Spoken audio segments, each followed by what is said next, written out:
Qinlai sering berkunjung ke Sekte Terminator, jadi penjaga gerbang mengirim berita tentang kedatangannya segera setelah dia muncul. Tidak lama kemudian, seperti biasa, Shen Yue datang untuk menyambutnya. Saya mencari Paman Su dan Bibi Tong. Ekspresi dan senyum Qinlai sedikit dipaksakan saat melihat Shen Yue lagi. Itu karena dia dengan sopan menolak tawaran Sekte Terminator untuk mengatur pernikahan antara dia dan Shen Yue sebelumnya. Dia merasa sedikit bersalah karenanya. Shen Yue tampak tenang dan tenang. Dia tersenyum lembut dan berkata, izinkan saya untuk membawa Anda kepada mereka. Qinlai mengikutinya dengan tenang. Dia tidak mengatakan sepatah kata pun di sepanjang jalan. Shen Yue adalah orang yang mengangkat berita baru-baru ini. 3 ras Ghoul besar mencapai titik terendah setelah pertempuran di Setting Sun Islands. Semua pasukan peringkat perak bekerja sama untuk memburu mereka dan membunuh banyak saudara mereka.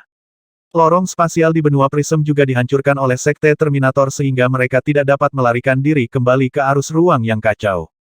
Akhir-akhir ini, ras Ghoul menghilang, bersembunyi di lokasi yang tidak diketahui. Perdamaian perlahan kembali ke tanah kekacauan. Nenek moyang belum keluar. Qinlai masih tidak dapat menemukan sesuatu untuk dikatakan setelah Shen Yue memberitahunya berita terbaru tentang tanah kekacauan, tetapi dia juga tidak ingin berdiam diri terlalu lama.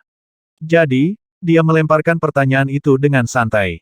Tidak, belum. Shen Yue menggelengkan kepalanya sedikit saat sedikit kekhawatiran memasuki matanya yang cerah.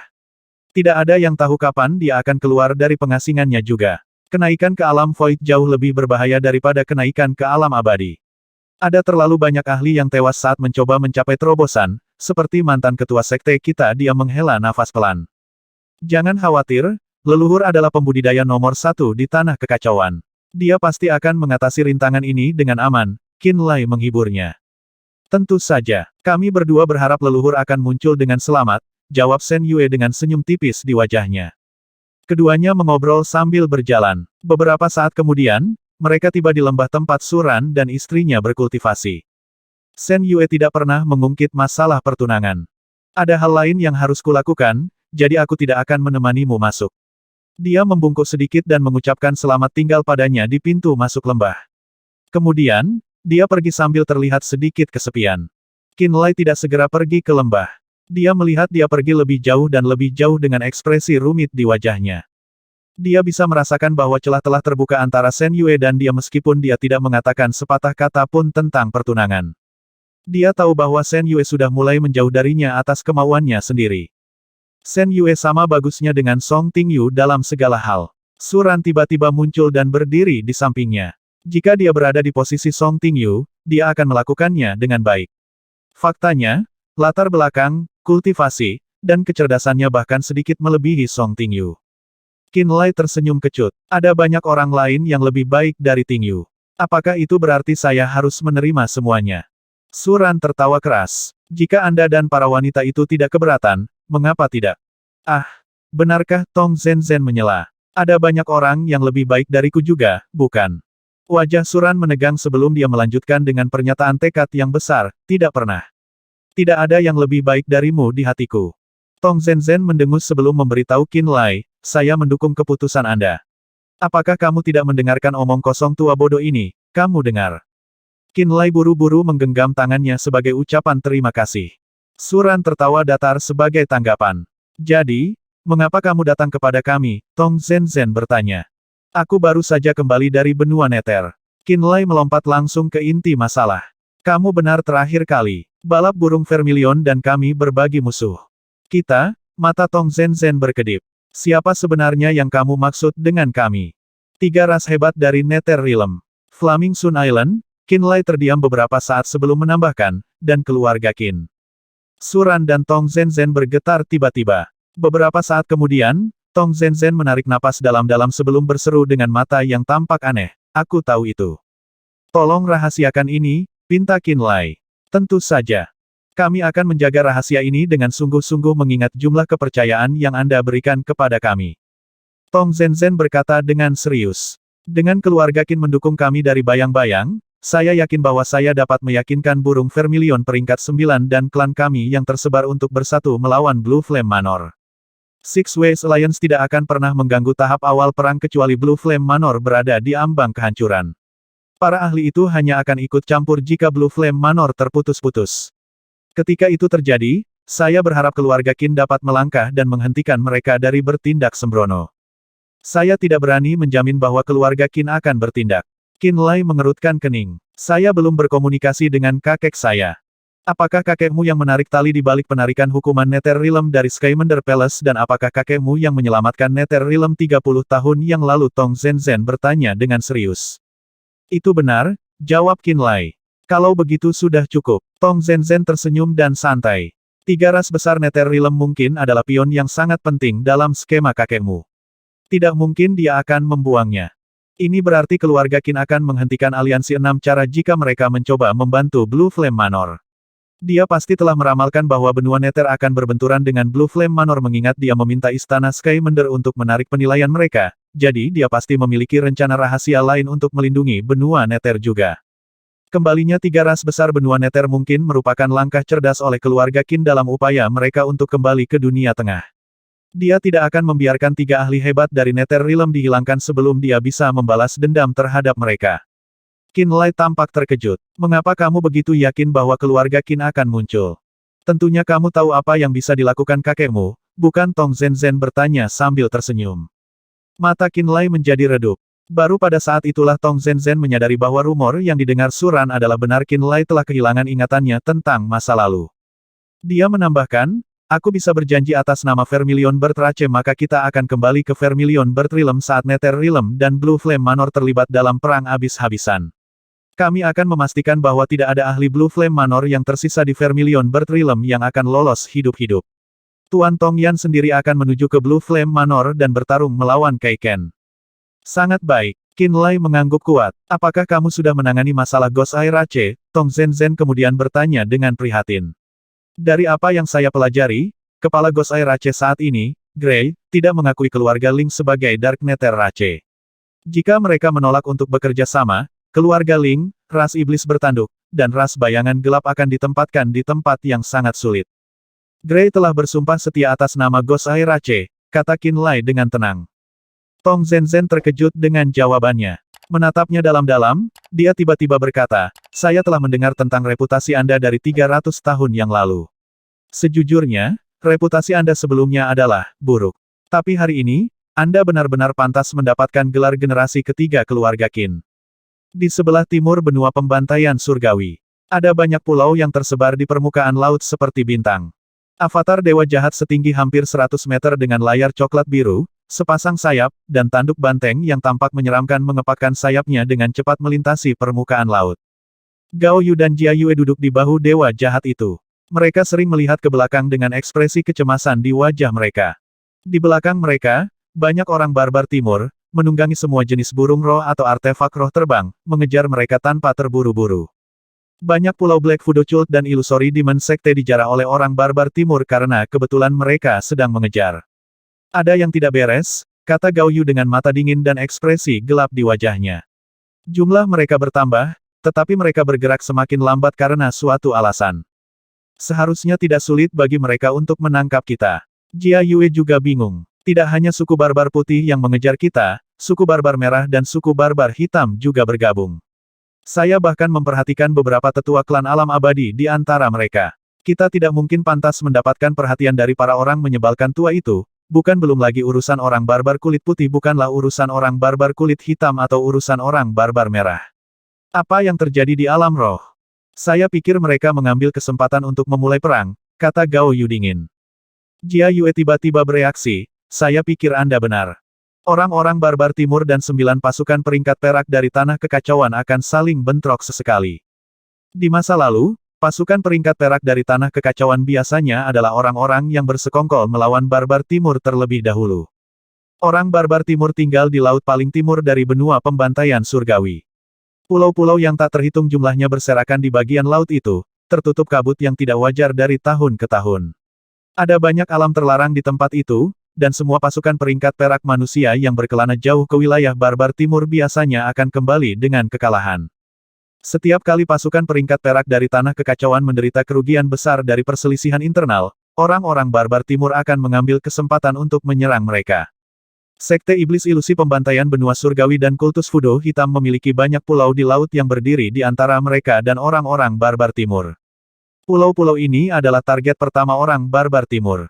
Mereka akan menjarah pulau-pulau itu dan merampok semua sumber daya tambang mereka untuk diri mereka sendiri.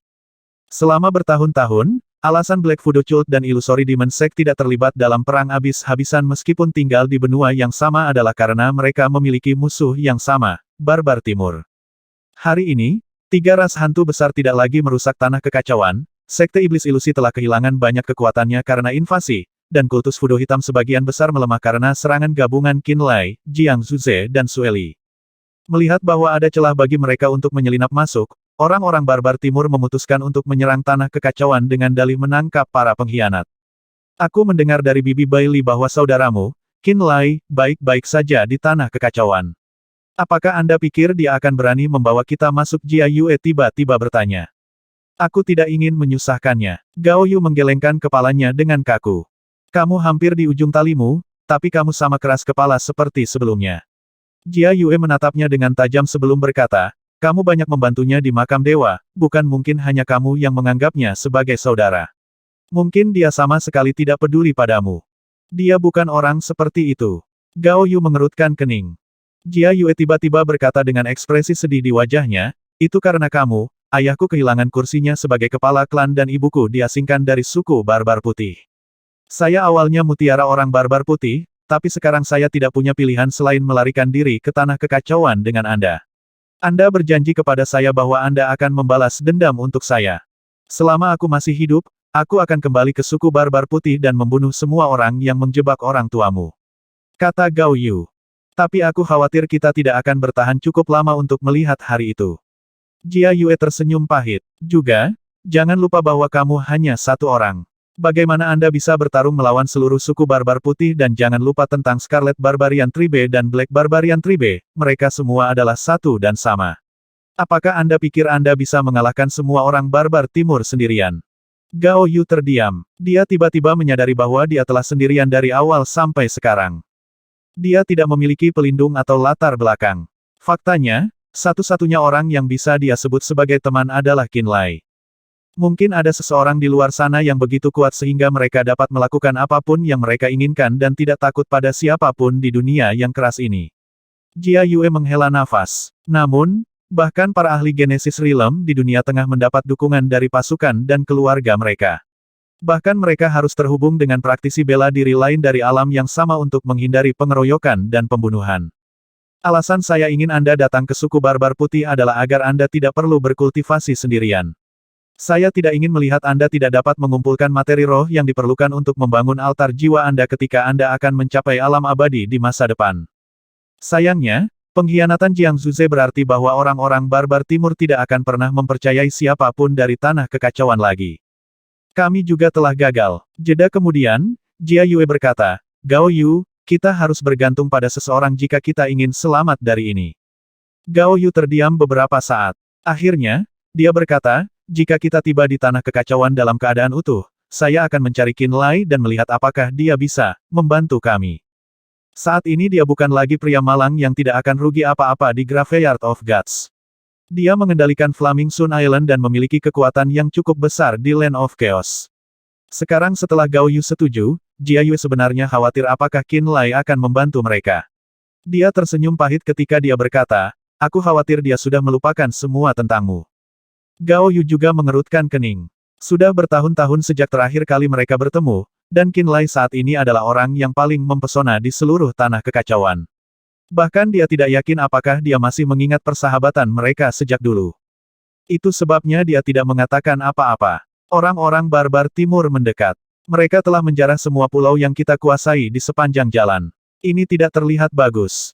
Di Illusory Demon Sect, seorang wanita tua di alam nirvana dengan banyak kerutan di wajahnya melaporkan dengan cemas kepada Yu Lingwei. Bagaimana dengan kultus Voodoo Hitam? Bibi Qiu Yu Lingwei bertanya dengan khawatir dan kaget.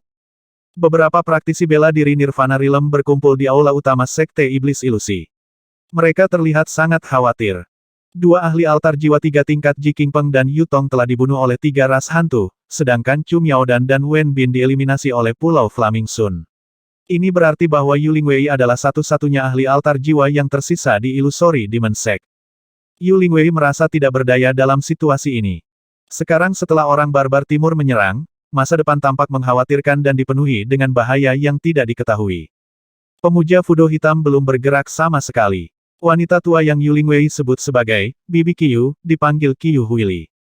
Dia menghela nafas panjang sebelum berkata, sejak Flaming Sun Island, Sueli dan Jiang Zuze bekerja sama untuk membunuh para patriark dari 3 keluarga besar dan pengkhianat seperti Wen Bin. Mereka telah bersembunyi di sekte mereka dan bahkan menolak untuk keluar dari gerbang depan mereka. Kultus Fudo Hitam mungkin takut akan serangan lebih lanjut dan telah memutuskan untuk menyerahkan pulau-pulau di timur. Pulau-pulau itu mungkin tidak cukup untuk memuaskan selera orang barbar timur. Ekspresi Yu Lingwei berat. Orang-orang barbar timur mungkin menargetkan benua pembantaian surgawi. Kultus Fudo Hitam dan kami akan diserang oleh mereka. Qiyu Huili juga tampak tak berdaya. Pergantian peristiwa baru-baru ini di Tanah Kekacauan telah membuat kultus Fudo Hitam dan Sekte Iblis Ilusi Pang Camping dan robek. Sekarang setelah 3 ras Ghoul besar bersembunyi, wajar saja bagi orang barbar timur untuk mengambil kesempatan emas ini untuk menyerang. Baik Yu Lingwei maupun Qiyu Huili tahu betul bahwa alasan yang diberikan oleh orang-orang barbar timur di balik pelanggaran mereka bahwa mereka mengejar pengkhianatannya lah sebuah alasan. Tuan Sekte, maafkan kata-kata jujurku tapi, ada satu cara kita bisa melawan orang barbar timur dengan tingkat kekuatan kita saat ini. Qiyu Huili ragu-ragu sejenak sebelum memutuskan untuk mengatakan yang sebenarnya. Dari apa yang saya pelajari, orang barbar timur mendapatkan sisa-sisa dewa panah dan busur pembunuh matahari sebelum makam dewa meledak. Sementara kami dirusak oleh 3 ras raksasa, orang barbar timur benar-benar tumbuh dalam kekuatan berkat sisa-sisa dan busur. 3 klan besar orang barbar timur berada di level pasukan peringkat perak. Di masa lalu, kami ditekan keras oleh barbar timur bahkan ketika kami berada di kekuatan penuh kami dan bekerja sama dengan Black Fudo Cult. Setelah kekalahan kami baru-baru ini, kami bahkan tidak mendekati lawan mereka. Apa rencanamu, Bibi Qiyu? Yu Lingwei bertanya. Qiyu Huili tersenyum pahit. Agak memalukan, tapi aku yakin kita harus meminta bantuan dari Bloodfin Sect. Yu Lingwei menghela nafas pelan. Kami sudah terlalu banyak menyusahkan mereka. Kami tidak punya pilihan. Qiyu Huili merentangkan tangannya dan berkata tanpa daya, Sekte Iblis Ilusi dapat dimusnahkan sebaliknya. Saya akan mencoba. Yu Lingwei tidak punya pilihan selain mengangguk setuju. Setelah pertemuan, dia muncul langsung di Blood Cloud Mountain Range of Heavenly Calamity Continent menggunakan formasi teleportasi spasial berukuran besar dari Illusory Demon Sect. Saat ini Blood Cloud Mountain Range sedang sibuk dengan aktivitas. Banyak praktisi bela diri Sekte Bloodfin sedang membangun kembali rumah mereka yang telah mereka tinggalkan selama ribuan tahun. Istana megah baru bisa dilihat di mana-mana. Banyak sosok yang mengenakan pakaian berwarna darah terlihat terbang ke kiri dan ke kanan. Tidak lama setelah Yu Lingwei muncul, Sue Moyan secara pribadi datang untuk membawanya ke Mo Lingye. Di dalam lembah yang dipenuhi awan darah tebal, dia langsung berbicara tentang kebumahadewanya saat dia melihat Mo Lingye.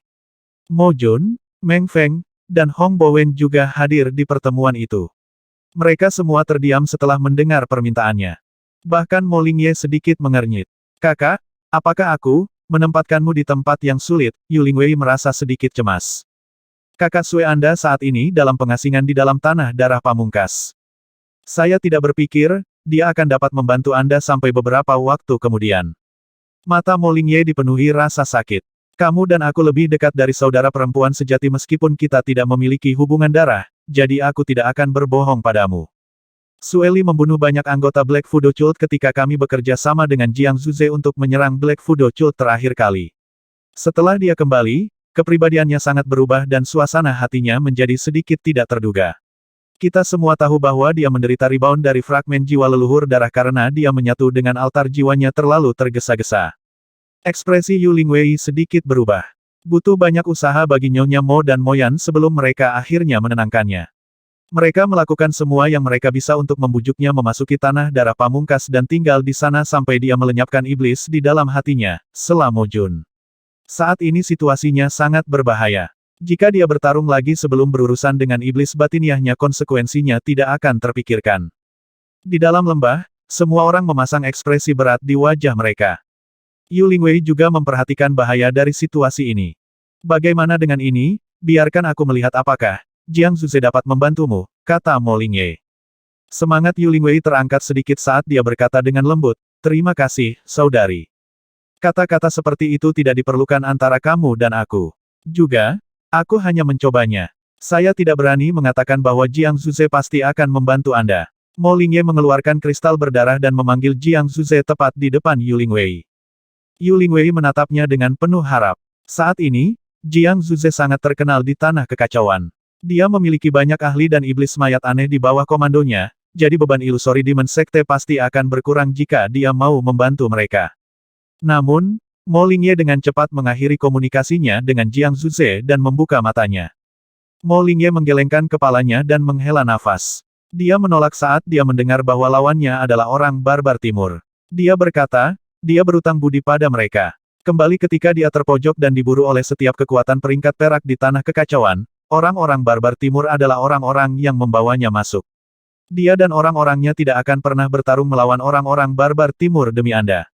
Yu Lingwei merasakan sedikit kekuatan meninggalkannya ketika dia mendengar ini. Bahkan matanya menjadi sedikit redup. Kakak, menurutmu, kita harus mencoba Qin Lai, Hong Bowen menyarankan tiba-tiba. Harapan menyala kembali di hati Yu Lingwei sekali lagi. Qin Lai, Mo Lingye mengerutkan kening dan melirik Sue Moyan.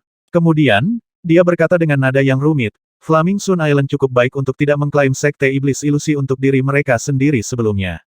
Jika kita meminta bantuannya saat kita sendiri tidak dapat memberikan dukungan nyata kepada Illusory Demon Sect, kita tidak akan bisa membenarkannya.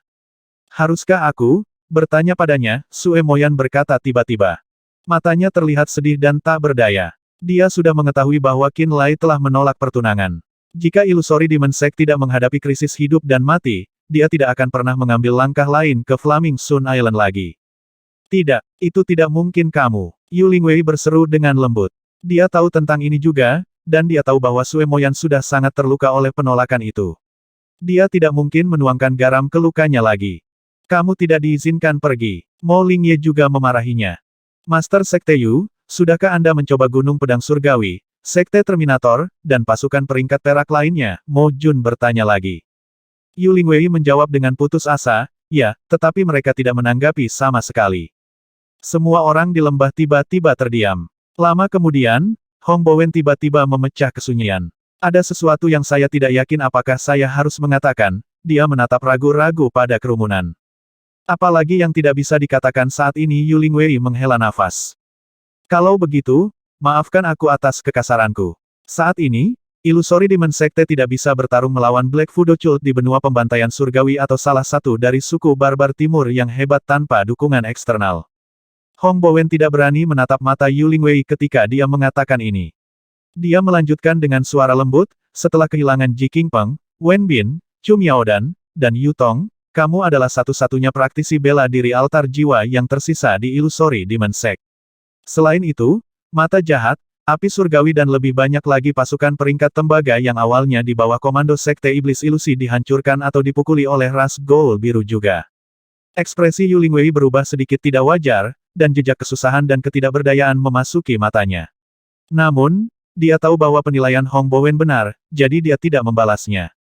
Jeda kemudian, Hong Bowen melanjutkan, terus terang, jika Master Sekte Yu tidak ada, Sekte Iblis Ilusi bahkan tidak bisa dibandingkan dengan banyak pasukan peringkat tembaga.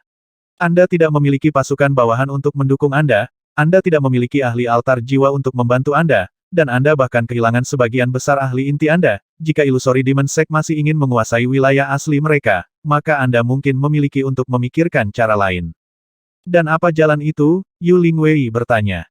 Han Bowen terdiam beberapa saat sebelum dia memalingkan muka darinya, menundukkan kepalanya dan berkata, biasanya, kekuatan yang ditolak yang tidak memiliki kekuatan untuk mempertahankan kendali atas wilayah asli mereka akan mengikatkan diri pada kekuatan yang lebih kuat. Tubuh Yu Lingwei bergetar. Flaming Sun Island dekat denganmu. Mereka mungkin menjadi pilihan terbaik Anda sebagai tuan rumah. Saat ini mereka penuh vitalitas, dan mereka memiliki ahli Void Realm dan pintu masuk ranah rahasia. Mereka bahkan mungkin menjadi kekuatan pembuat nomor satu di tanah kekacauan dalam waktu dekat. Akhirnya, Hong Bowen mengungkapkan pikirannya yang sebenarnya. Sekte Iblis Ilusi adalah cangkang dari dirinya yang dulu. Bahkan jika orang barbar timur tidak mencoba menyerangmu, kekuatan yang berbeda pada akhirnya akan mengejar wilayahmu dengan cara yang sama. Jika Anda bersedia untuk meletakkan harga diri Anda sebelumnya dan bersumpah setia pada Flaming Sun Island, Illusory Demon Sect akan dapat berdiri kuat seperti dulu. Anda tidak perlu hidup dalam ketakutan siang dan malam. Mungkin tidak ada cara yang lebih baik dari ini sekarang.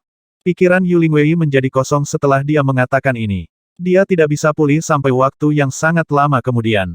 Di dalam lembah, para ahli Blood Fiend Sect semuanya mempertimbangkan saran Hong Bowen dengan serius. Mereka tiba-tiba menyadari bahwa mungkin tidak ada cara yang lebih baik dari ini bagi kekuatan yang menurun untuk bertahan hidup di dunia yang keras ini. Mo Lingye tahu bahwa bahkan Jiang Zuze pernah mendambakan wilayah ilusori Demon Sect, apalagi Black Fudo Cult yang tinggal di benua yang sama dengan yang terakhir. Selain itu, siapa yang tidak tahu bahwa alasan Sekte Terminator dan Gunung Pedang Surgawi tidak mau membantu Sekte Iblis Ilusi adalah karena mereka berharap orang-orang barbar timur akan menghancurkan mereka. Siapa yang tidak tahu bahwa mereka berharap untuk bernegosiasi dengan Flaming Sun Island dan berbagi wilayah ilusori Demon Sekte setelah fakta. Bahkan Mo Lingye terdiam ketika dia memikirkan hal ini. Dia tahu bahwa dia tidak bisa memberikan banyak bantuan kepada Yu Lingwei sama sekali karena krisis Sueli. Aku sangat bingung sekarang. Aku harus kembali dan memikirkan ini.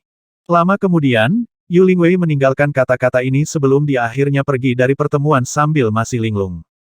Alam Boluo. Di bawah langit yang terbakar, langit tampak terbakar, mencoba membakar setetes air terakhir di tubuh orang-orang. Tong Zenzhen datang sekali lagi dengan harapan mengatur agar beberapa Vermilion Bird datang ke alam Boluo dan dia juga berharap untuk menerima janji Tong Yan untuk bertindak melawan Blue Flame Manor bersama. Di sisi lain, Qin Lai ingin mengklaim wilayah pangkalan Flaming Sun Island melalui Ancient Beast Rache. Akibatnya, keduanya datang bersama-sama. Ketika Tong Zenzhen pergi mencari burung Vermilion peringkat 9, Qin Lai sedang berbicara dengan Nifit dan Teng Yuan. Seberapa luas area yang Anda inginkan? Ada persyaratan khusus? Teng Yuan bertanya dengan acuh tak acuh. Saya tidak membutuhkan yang sangat besar, jelas Qin Lai. Saya hanya ingin mengatur agar beberapa orang berkultivasi di lingkungan khusus Boluo Realm. Saya tidak terlalu membutuhkan lokasi. Saya hanya berharap itu adalah tempat yang tenang, aman dan jauh dari pertempuran. Bagaimana dengan area dalam jarak 50 km di utara pintu masuk ranah rahasia, kata Teng Yuan. Bisakah kamu mengajakku berkunjung? Tidak masalah. Perisai cahaya kuning cerah kemudian melilit Qin Lai dan membawanya untuk berlayar di sekitar area utara pintu masuk ranah rahasia. Qin Lai melihat dari dekat dan menemukan bahwa bagian dari wilayah ras binatang kuno ini adalah pegunungan abu-abu coklat dengan beberapa binatang purba yang hidup di dalamnya.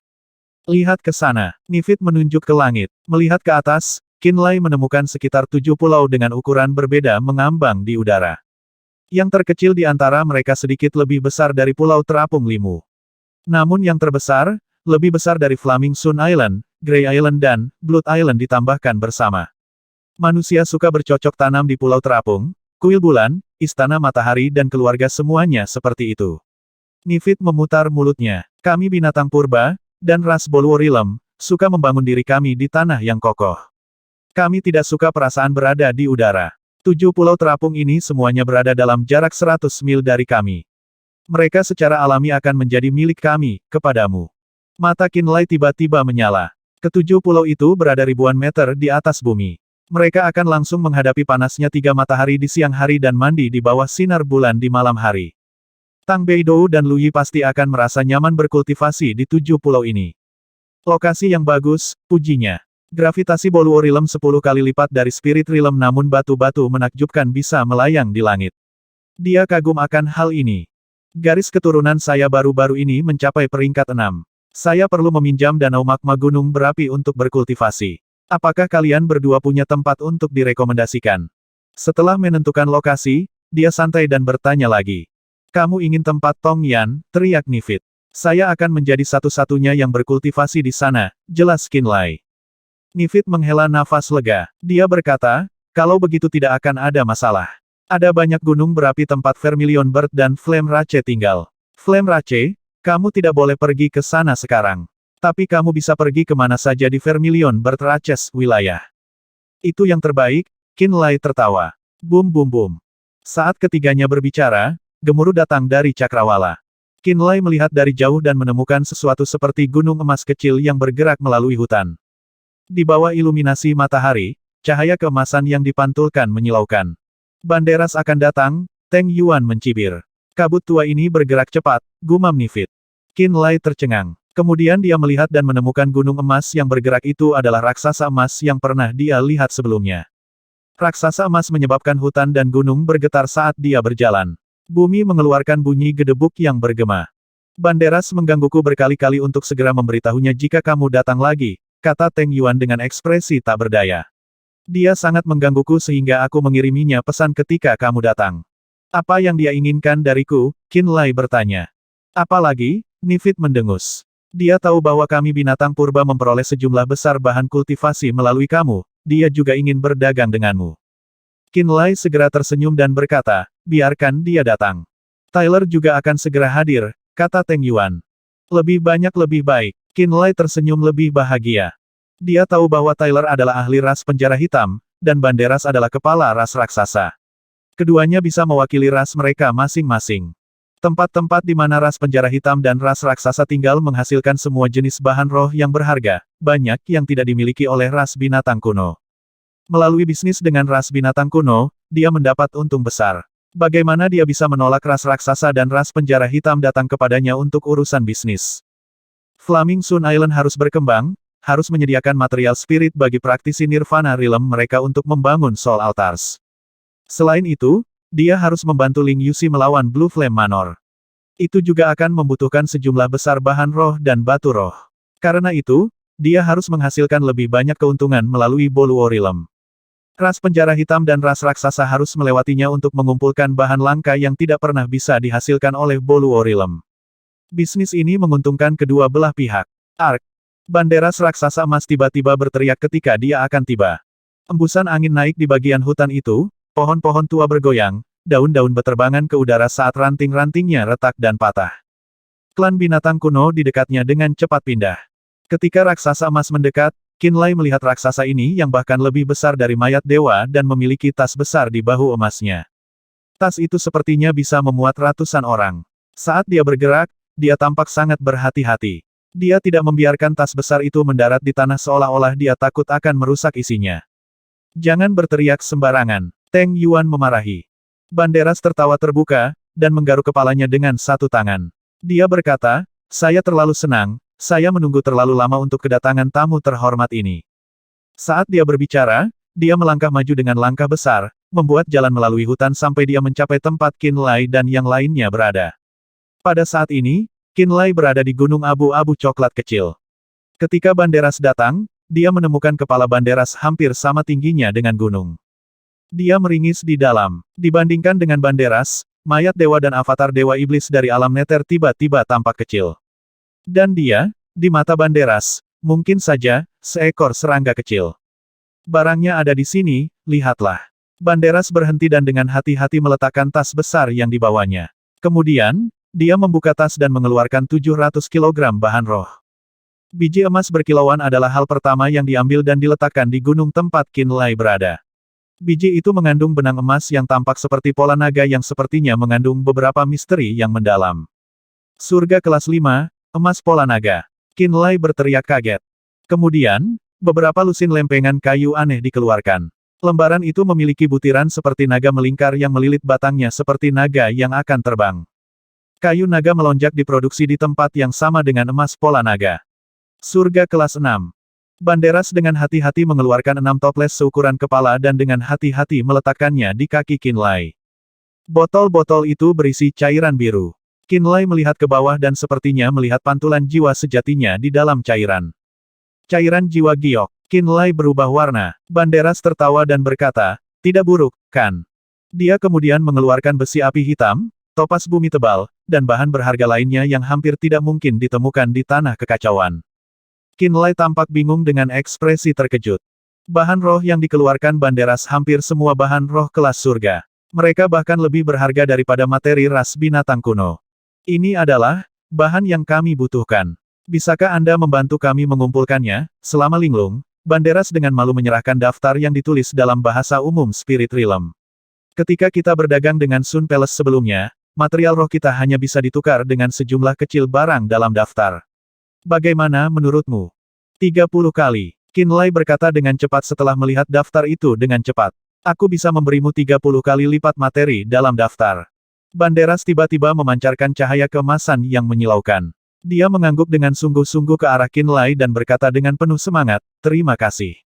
Ras raksasa semua akan berterima kasih. Tyler juga sudah datang, kata Nifit sambil melihat ke arah selatan.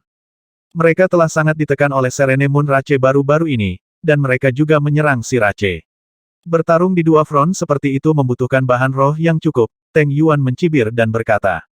Di sisi lain, Banderas masih mengungkapkan rasa terima kasihnya kepada Qin Lai, dan menyebut Qin Lai sebagai teman abadi ras raksasa. Apakah tamu terhormat ada di sini? Dari jauh, Tyler dari Black Jail Rache mulai berteriak. Segera, dia tiba sendirian dengan tas di tangannya. Kami menunggumu, kata Teng Yuan. Tyler terbang ke puncak gunung tempat Qin Lai berdiri. Dia pertama kali tersenyum pada Qin Lai dan kemudian mengambil beberapa cincin spasial dari tas. Qin Lai melihat cincin spasial dan menemukan bahwa banyak cincin telah ditempa oleh para pengrajin kuil bulan. Dia segera menyadari bahwa cincin spasial ini adalah cincin yang dicuri oleh Black Jail Rache dari Serene Moon Rache. Di depan Qin Lai, Tyler dari Black Jail Rache mengambil material spirit yang diproduksi di Boluo Realm dari cincin spasial. Peringkat 9 bambu, kristal mata ular, pasir gagak emas, dan semua jenis bahan berharga. Qin Lai tercengang. Sementara bahan Tyler tidak bisa dibandingkan dengan apa yang dibawa oleh Banderas raksasa, nilainya mendekati bahan ras binatang kuno. Lebih penting lagi, jumlah material yang dikeluarkan Tyler sangat menakjubkan. Selanjutnya, Tyler mengeluarkan daftar dan menuliskan semua jenis materi dalam bahasa umum Spirit Realm. Dia berkata, ketika kami berdagang dengan kuil bulan sebelumnya, itu 1 lawan 1. 30 kali. Qin Lai dengan tegas berjanji. Ekspresi Tyler berubah. Kemudian dia langsung tertawa dan berkata, terima kasih. Terima kasih. Selama bertahun-tahun, ras binatang kuno, ras raksasa, dan ras penjara hitam menolak untuk menikah dengan kekuatan dunia tengah. Karena ini, kuil bulan, istana matahari, dan pasukan peringkat emas lainnya merobek mereka di setiap perdagangan. Melalui 3 balapan ini, kuil bulan dan istana matahari memperoleh kekayaan yang tak terduga. Jika ras-ras ini menunjukkan tanda-tanda ketidaksenangan atau ketidaktaatan, mereka akan segera berhenti berdagang dengan mereka. 2 pintu masuk ranah rahasia berada di tangan kuil bulan dan istana matahari. Jika mereka menghentikan perdagangan, 3 ras tidak akan berdaya. Sementara peringkat 9 klan dari ras binatang kuno, raksasa emas dan Tyler dapat melakukan perjalanan melalui kehampaan, alam roh sangat jauh dari alam Boluo. Jika mereka tidak memiliki pintu masuk alam rahasia, mereka akan membutuhkan 300 tahun untuk satu perjalanan perdagangan ke alam roh. Ruang itu penuh dengan bahaya tersembunyi. Bahkan dengan kekuatan mereka, mereka bisa menghadapi masalah selama perjalanan yang panjang dan melelahkan ini. Karena itu, mereka hanya bisa mengandalkan istana matahari dan kuil bulan. Mereka juga tidak berani dengan gegabah menyinggung Flame Rache atau Serene Moon Rache untuk menghindari ketidaksenangan Sun Palace dan Lunar Temple. Hal ini menyebabkan 3 balapan dimanfaatkan selama bertahun-tahun. Penampilan Qin Lai dan pintu masuk ranah rahasia baru tampaknya membuka jalan baru yang cerah bagi mereka. Mereka tidak perlu dieksploitasi oleh kuil bulan dan istana matahari. Qin Lai bisa memberi mereka 30 kali materi yang bisa mereka dapatkan sebelumnya. Ini adalah sesuatu yang bahkan tidak berani mereka impikan di masa lalu. Di mata mereka, Qin Lai adalah seorang taipan, bantuan besar untuk masa depan mereka yang sejahtera. Bisakah Anda membantu kami memperdagangkan bahan-bahan ini sesegera mungkin kami memiliki Kebu Mahadewa mendesak, Tyler meminta. Banderas mengangguk dengan urgensi di matanya seolah dia tidak mau menunggu lebih lama lagi. Qin Lai, yang telah bersiap untuk mengolah kekuatan garis keturunannya menggunakan gunung berapi dari ras burung vermilion, hanya bisa menangani masalah ini terlebih dahulu setelah melihat urgensi mereka. Baiklah, aku akan mengurus masalahmu dulu. Dia menjawab. Banderas dan Tyler bahkan lebih bersyukur. Tanpa cincin spasial Tyler, Qin Lai kemungkinan besar harus kembali ke tanah Rerun Mahadewa dan meminta Gerongguang dan yang lainnya datang untuk mengangkut material berharga yang dikirimkan Banderas. Cincin spasial menyelamatkannya dari upaya. Dia memasukkan sebagian materi ras raksasa ke dalam cincin spasialnya dan sisanya ke dalam cincin spasial Tyler. Kemudian, Teng Yuan melihatnya pergi saat dia pergi melalui pintu masuk ranah rahasia. Dia bahkan tidak mengirim pesan kepada Tong Zenzhen. Pulau Pemanggilan Jiwa. Ketika dia berjalan keluar, dia melihat Gerongguang memimpin kelompok yang mengangkut banyak bahan yang sangat dibutuhkan benua neter ke pulau itu. Tate berdiri di altar roh neter tulang putih, ekspresinya bersemangat saat dia memeriksa barang-barang di dalam cincin spasial. Melihat Qin Lai tiba, mata Tate penuh dengan perumpamaan saat dia berkata, kemarilah. Salam, Tuan Pulau, Gerongguang dan yang lainnya membungkuk hormat.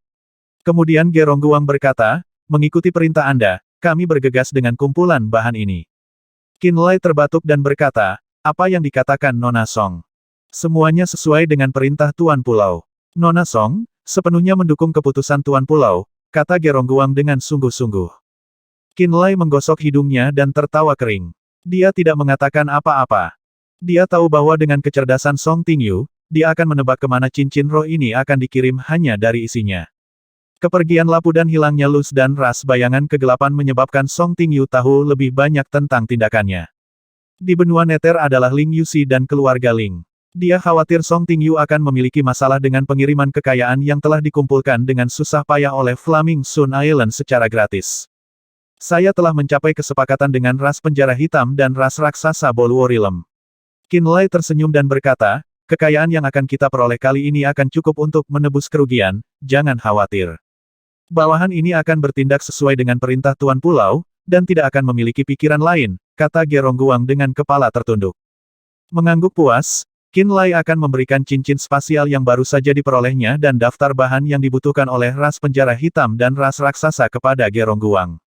Gerongguang melambaikan tangannya dan tiba-tiba berkata, Tuan Pulau, Nona Song berharap Anda kembali ke Pulau Flaming Sun secara langsung sesegera mungkin. Kembali sendiri, Qinlai terdiam dan kemudian berkata dengan cemberut, ras hantu telah menghilang, kultus Fudo hitam sangat patuh. Apakah ada masalah mendesak lainnya? Orang-orang barbar timur telah menyerbu, kata Gerongguang lembut. Ekspresi Qinlai tiba-tiba berubah. Kemudian, dia bertukar beberapa kata dengan Tate dan memerintahkan Gerongguang untuk mengurus masalah benua Nether sebelum dia buru-buru pergi. Dia dengan cepat muncul di atas Flaming Sun Island. Salam, Tuan Pulau. Para praktisi bela diri dari Flaming Sun Island berteriak serempak ketika mereka melihatnya muncul. Mengangguk, dia segera bersiap untuk melihat Song Tingyu untuk mempelajari detail invasi barbar timur segera. Bailey, kenapa kamu ada di sini? Dia tiba-tiba berteriak kaget. Di kerumunan di Flaming Sun Island, dia melihat Bailey dengan ekspresi terkejut. Qinlai, tolong bantu selamatkan Jia Yue dan Gao Yu. Bailey berkata dengan mendesak.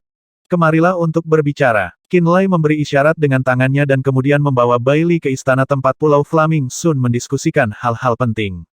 Lang Xie, Tang Siki, Lu Yi, dan yang lainnya tersebar di Pulau Flaming Sun muncul di belakangnya. Mereka bergegas setelah mengetahui berita itu. Segera, para petinggi Flaming Sun Island berkumpul dan muncul di istana. Orang-orang barbar timur menggunakan alasan untuk mengejar pengkhianat dan dengan cepat mendekati benua pembantaian surgawi. Banyak pulau milik Black Fudo Cult dan Illusory Demon Sect di dekatnya telah dibakar dan dihancurkan. Setelah dia datang, Song Tingyu segera memberitahu dia detailnya dan berkata, pengkhianat adalah Gao Yu dan Jia Yue dari suku barbar putih. Mereka tidak tahu apa yang baik untuk mereka. Qinlai mendengus. Saat itu, di Graveyard of Gods, orang barbar timur yang menyebabkan gangguan dan hampir membunuh kita. Aku tidak menyangka mereka datang segera setelah 3 ras gold telah ditangani. Apakah mereka pikir kita mudah diganggu? Qinlai, target mereka adalah Black Fudo Cult dan Illusory Demon Sect.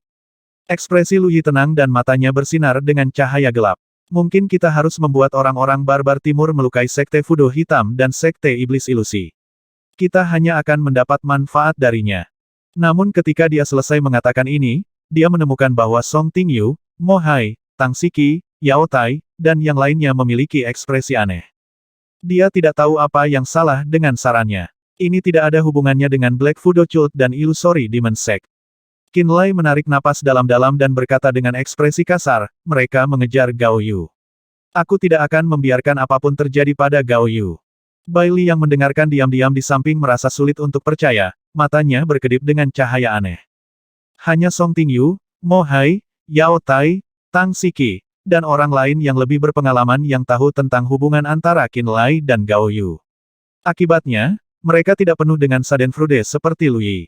Hampir pada saat yang sama, cahaya perak bersinar dari gelang di pergelangan tangan Song Tingyu. Dia menekankan tangannya yang lain pada gelang itu dan menerima pesan dari gelang itu. Puluhan detik kemudian, tubuhnya tiba-tiba bergetar. Semua orang menatapnya dengan rasa ingin tahu. Bahunya mulai bergetar tak terkendali. Beberapa saat kemudian, matanya bersinar dengan cahaya yang besar dan dia berkata dengan nada terkejut, Master Sekte Yu dari Illusory Demon Sect baru saja mengirim pesan kepada saya, dia. Apa? Qinlai bertanya dengan heran. Dia, sebagai Master Sekte Iblis Ilusi, dia ingin semua sekte iblis ilusi bergabung dengan Pulau Flaming Sun. Suara bersemangat Song Tingyu sedikit bernada tinggi. Apa-apa yang baru saja kamu katakan, apakah aku mendengarmu dengan benar? Lu Yi hampir melompat. Sekte iblis ilusi adalah kekuatan peringkat perak. Pakar altar jiwa lainnya, Tan Miao, juga tercengang. Di dalam aula, semua anggota inti Flaming Sun Island, termasuk Bailey, memiliki ekspresi tidak percaya. Illusory Demon Sect pernah menjadi salah satu dari 9 kekuatan peringkat silver dari Land of Chaos. Sebuah kekuatan yang jauh lebih kuat dari 3 keluarga besar dan bisa menjadi lawan dari Black Fudo Cult. Ketika Wen Bin mengambil alih Illusory Demon Sect, melakukan attack Flaming Sun Island beberapa kali. Setelah dia memberikan ultimatum yang tidak masuk akal, dia hampir menghancurkan Bloodfin Sect dan Flaming Sun Island dalam pertempuran berikutnya. Di benak orang-orang Flaming Sun Island, sementara Illusory Demon Sect telah kehilangan orang-orang seperti Wen Bin dan Ji Qingpeng, mereka masih merupakan kekuatan yang signifikan di bagian dunia ini. Namun, kekuatan peringkat perak yang dulunya kuat yang dilihat oleh Flaming Sun Island hanya 3 tahun lalu ingin tunduk kepada mereka. Apakah kamu yakin mereka ingin tunduk? Bukan sekutu, Mo Hai bertanya dengan tidak percaya. Dia jelas tentang itu. Mereka ingin tunduk, bukan sekutu. Song Tingyu terus bernapas untuk menenangkan dirinya. Hanya kekuatan dengan peringkat yang sama yang akan membentuk aliansi untuk mengejar keuntungan bersama. Sekte iblis ilusi saat ini jauh lebih lemah dari kita, jadi mereka akan tunduk, bukan membentuk aliansi yang setara. Di dalam aula, kerumunan meledak dalam sorak-sorai, gembira dengan berita itu. Hanya lama kemudian kelompok itu akhirnya agak tenang. Namun, mereka tidak dapat menahan senyum bahagia dan berseri-seri di wajah mereka. Bagi mereka, fakta bahwa sekte iblis ilusi tunduk kepada mereka seperti mimpi. Sebuah kekuatan yang pernah mereka hormati tiba-tiba menjadi salah satu kekuatan bawahan mereka. Perubahan status besar-besaran mereka menyebabkan mereka juga akhirnya menyadari kekuatan Flaming Sun Island. Ini beberapa hal untuk kalian semua lihat. Bibir Qinlai melengkung menjadi senyuman. Setelah itu, setelah menarik pandangan semua orang ke dirinya sendiri, Qinlai mengeluarkan satu demi satu cincin spasial. Cahaya terus-menerus menyala saat sejumlah besar harta langka mulai muncul di lantai batu istana. Kayu naga melonjak, emas pola naga, peringkat 9 bambu, kristal mata ular, besi api hitam, cairan jiwa giok. Semua orang di dalam istana tidak bisa menahan diri untuk tidak berseru ketika mereka melihat koleksi bahan roh langka di tanah. Melihat cahaya yang memancar dari material, mereka tidak bisa menahan perasaan pusing. Mereka semua adalah sosok yang berpengetahuan. Dari hanya sekilas, mereka dapat memperkirakan secara kasar nilai dari bahan-bahan ini. Ini berasal dari alam Boluo, Song Tingyu bertanya, matanya bersinar. Mereka adalah kumpulan pertama bahan perdagangan dari ras raksasa dan penjara hitam. Qinlai menyeringai ketika dia menyerahkan 2 daftar kepada Song Tingyu, ini adalah bahan yang diminta oleh kedua kekuatan ini, masing-masing 30. Setelah menerima daftar, Song Tingyu dengan fokus memeriksanya. Sudut mulutnya terangkat untuk membentuk senyum yang indah saat dia berkata, kita bisa mendapat untung 60 hingga 70 juta batu roh. Saat dia mengucapkan kata-kata itu, wajah semua orang yang hadir segera menjadi gembira dan penuh senyuman. Qinlai, bagi kami, alam Boluo hanyalah sebuah gunung harta karun, satu dengan jumlah kekayaan yang tak habis-habisnya. Mo Hai berkata, penuh pujian. Hanya Boluo Realm ini sudah cukup untuk mengubah Flaming Sun Island kita menjadi salah satu kekuatan paling makmur di Land of Chaos. Tang Siki juga sangat kagum. Bahkan jika kita tidak memiliki seniman dan tidak dapat mengandalkan penempaan artefak untuk menghasilkan uang, hanya koneksi kita ke Boluo Realm masih akan menjamin kita sejumlah besar kekayaan. Pada saat ini, perhatian semua orang sekali lagi beralih ke perdagangan antara Flaming Sun Island dan Boluo Realm, dan kemungkinan kekayaan yang bisa mereka peroleh. Qinlai, Master Sekte Yu ingin berbicara secara pribadi denganmu, kata Song Tingyu. Oke, Qinlai tersenyum, lalu berkata, aku akan segera pergi ke Illusory Demon Sect. Tidak seperti itu. Song Tingyu menggelengkan kepalanya, matanya berubah menjadi bulan sabit saat dia menjawab, dia secara pribadi akan datang. Qinlai sangat terkejut sehingga dia tidak bisa menjawab. Mulai hari ini, kamu berada di atas semua orang. Jika dia ingin berbicara dengan Anda, dia harus secara pribadi datang ke Flaming Sun Island.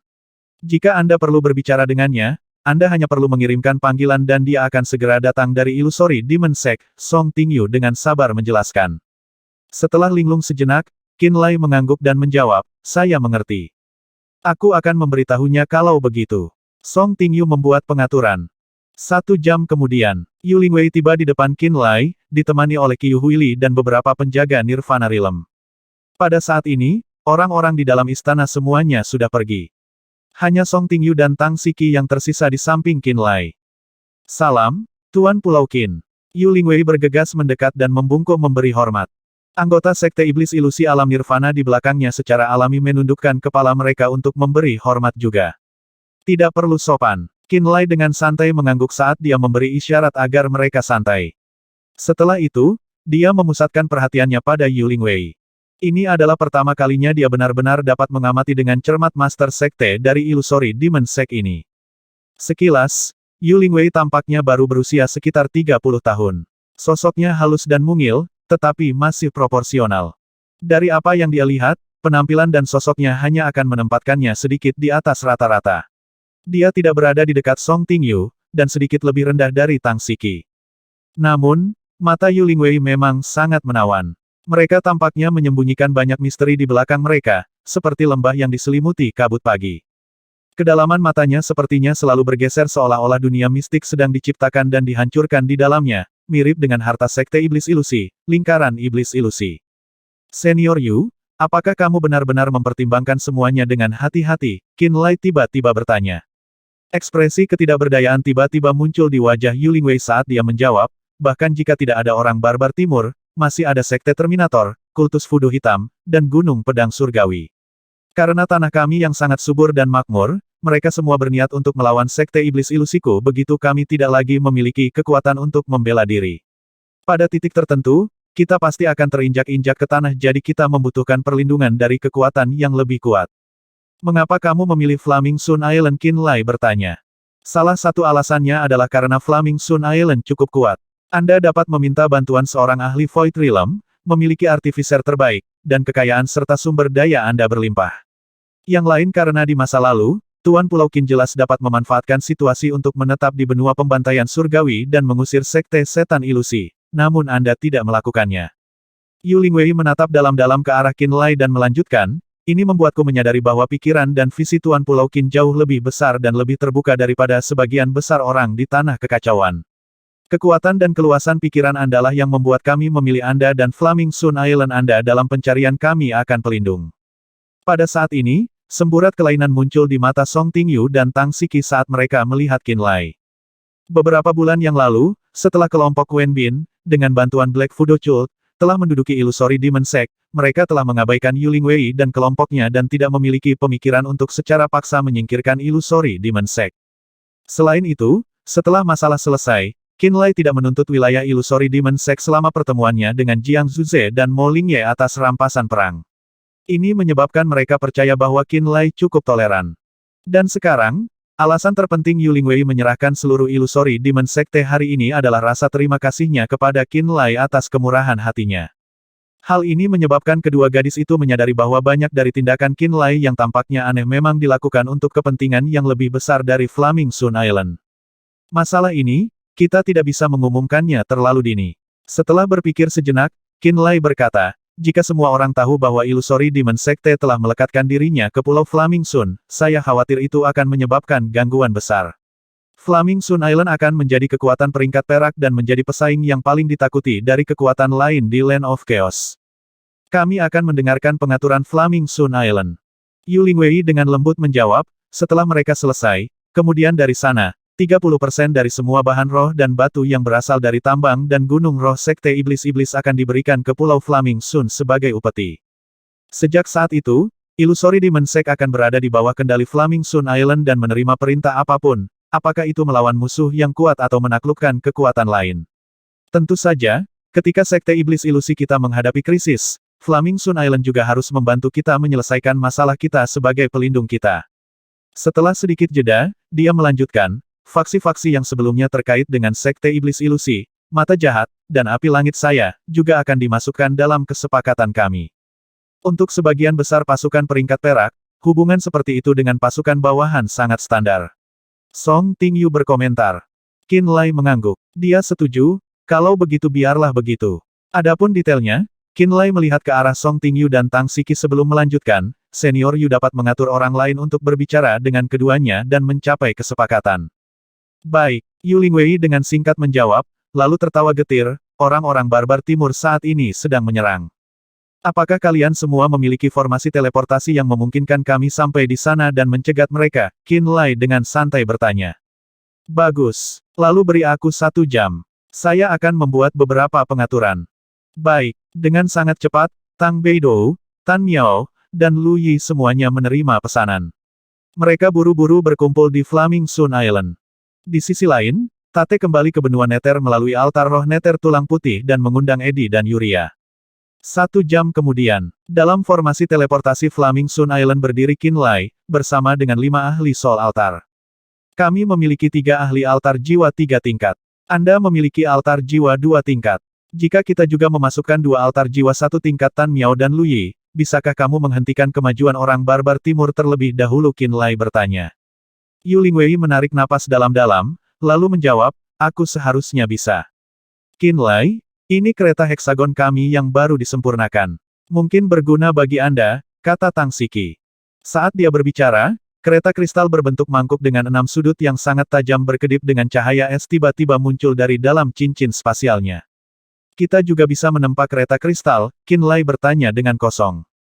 Sampai sekarang, hampir semua kereta kristal di tanah kekacauan telah ditempa dan dijual oleh Sekte Artefak Surgawi. Hanya Sekte Terminator dan Gunung Pedang Surgawi yang juga memiliki 1 atau 2 pengrajin yang bisa menempa artefak roh terbang semacam ini.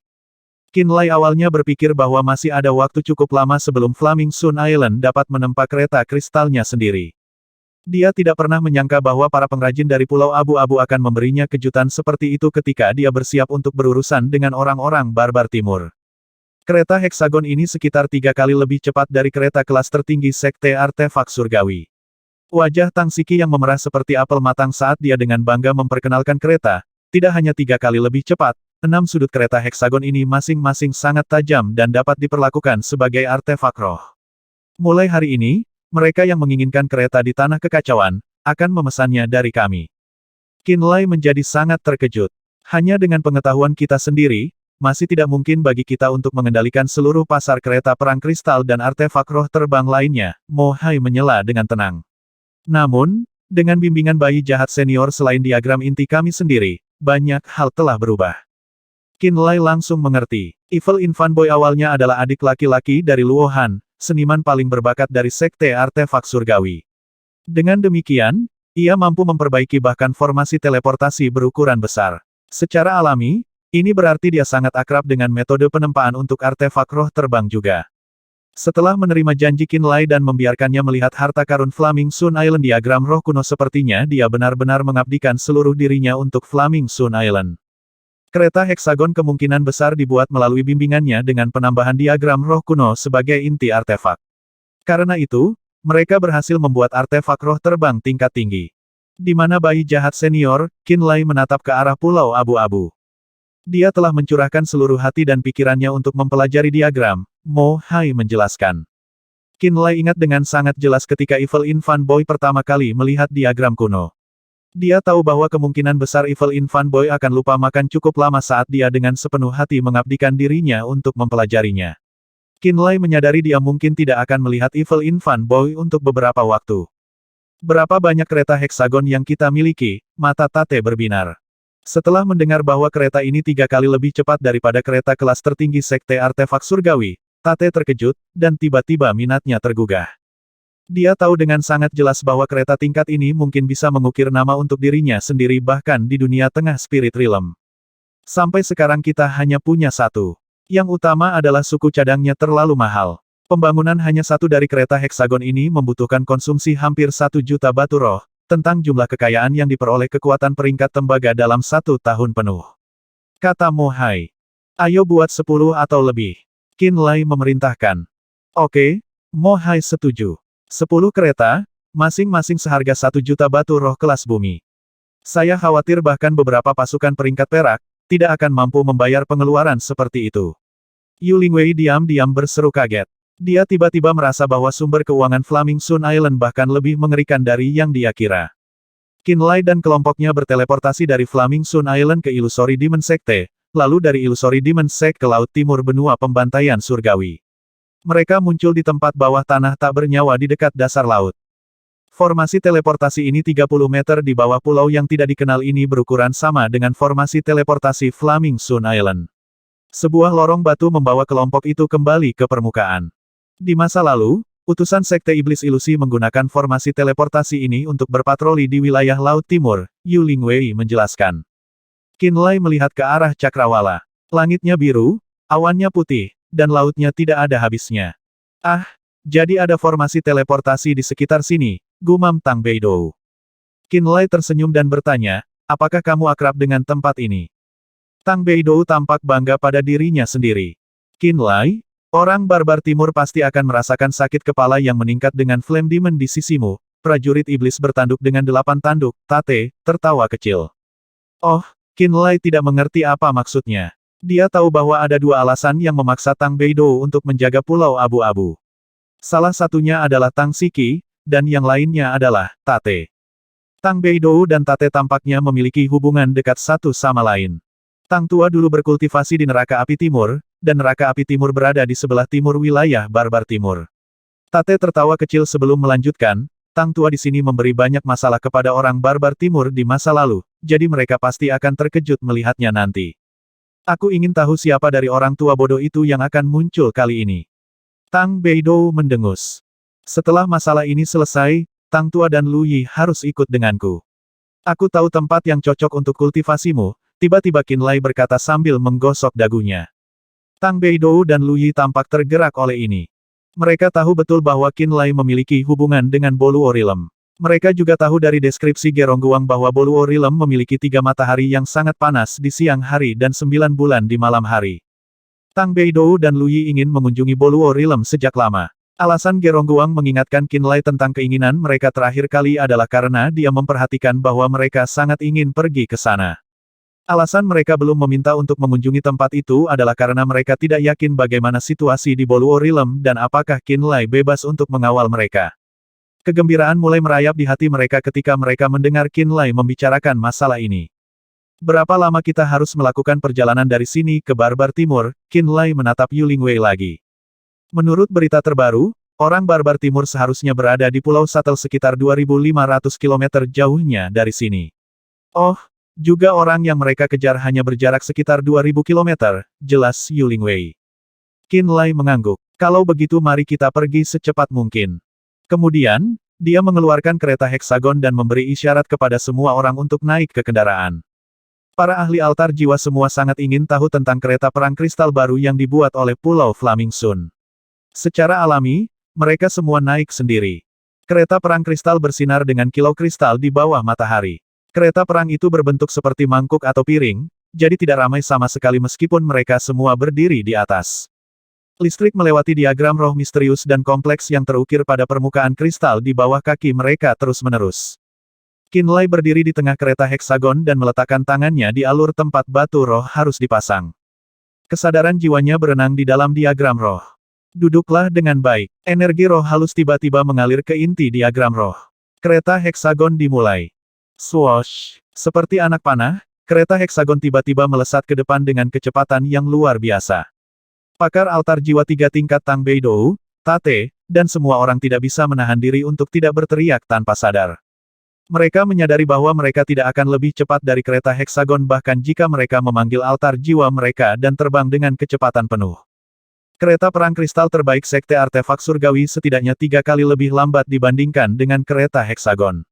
Ini juga berarti bahwa anggota inti Flaming Sun Island hanya bisa ditangkap oleh ahli altar jiwa 3 tingkat jika mereka melarikan diri dengan kecepatan tinggi menggunakan kereta perang kristal ini. Tidak buruk. Kendaraan ini sangat cepat. Itu bahkan sedikit lebih baik daripada kuil bulan dan kereta perang Sun Pulse. Eddie memberikan ulasannya. Dia pernah berinteraksi dengan kuil bulan dan istana matahari di alam Boluo.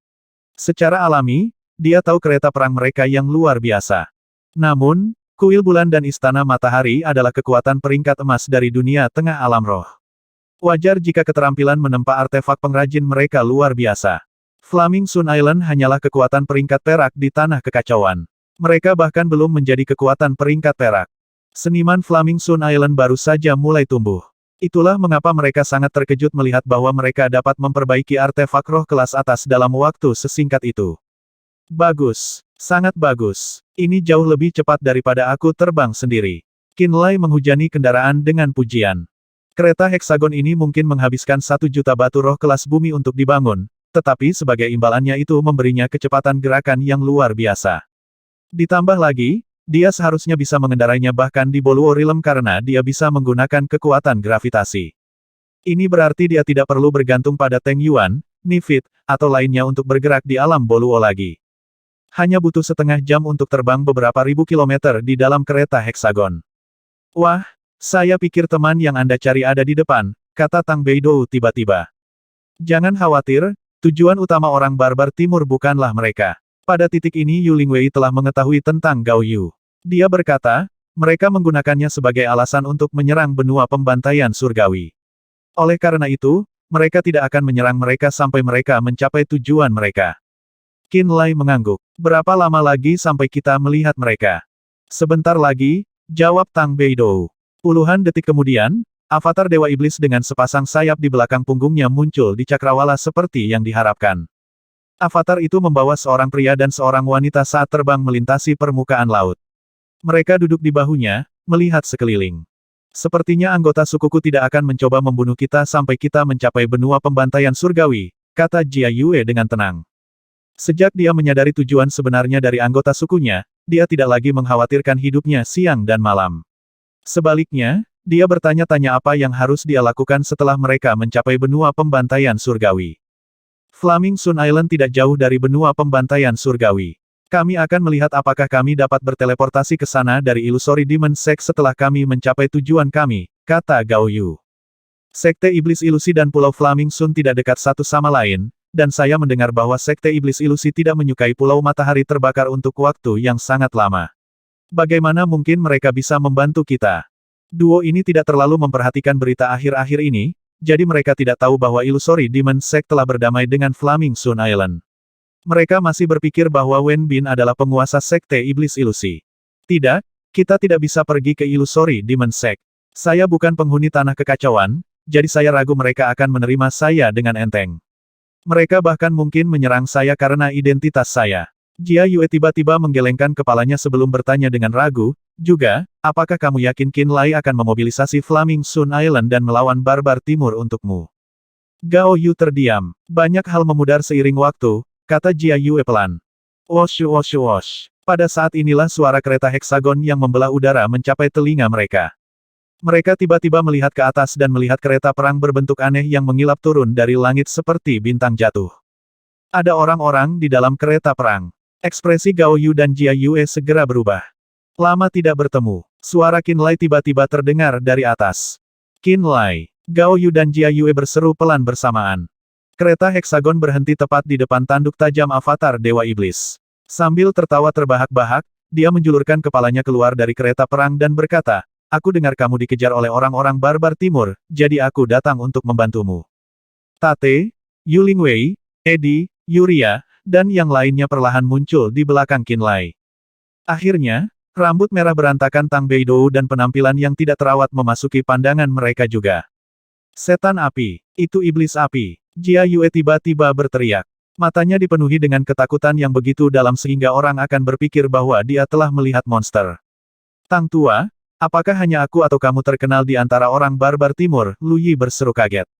Tang Beidou tertawa kering. Yah, setiap kali aku bosan berkultivasi di neraka api timur, aku akan membuat masalah untuk orang barbar timur. Heh, saya telah melawan setiap orang tua bodoh di antara orang barbar timur setidaknya sekali, dan saya telah membunuh setidaknya 900 dari mereka, jika tidak 1000. Wajar jika mereka takut padaku.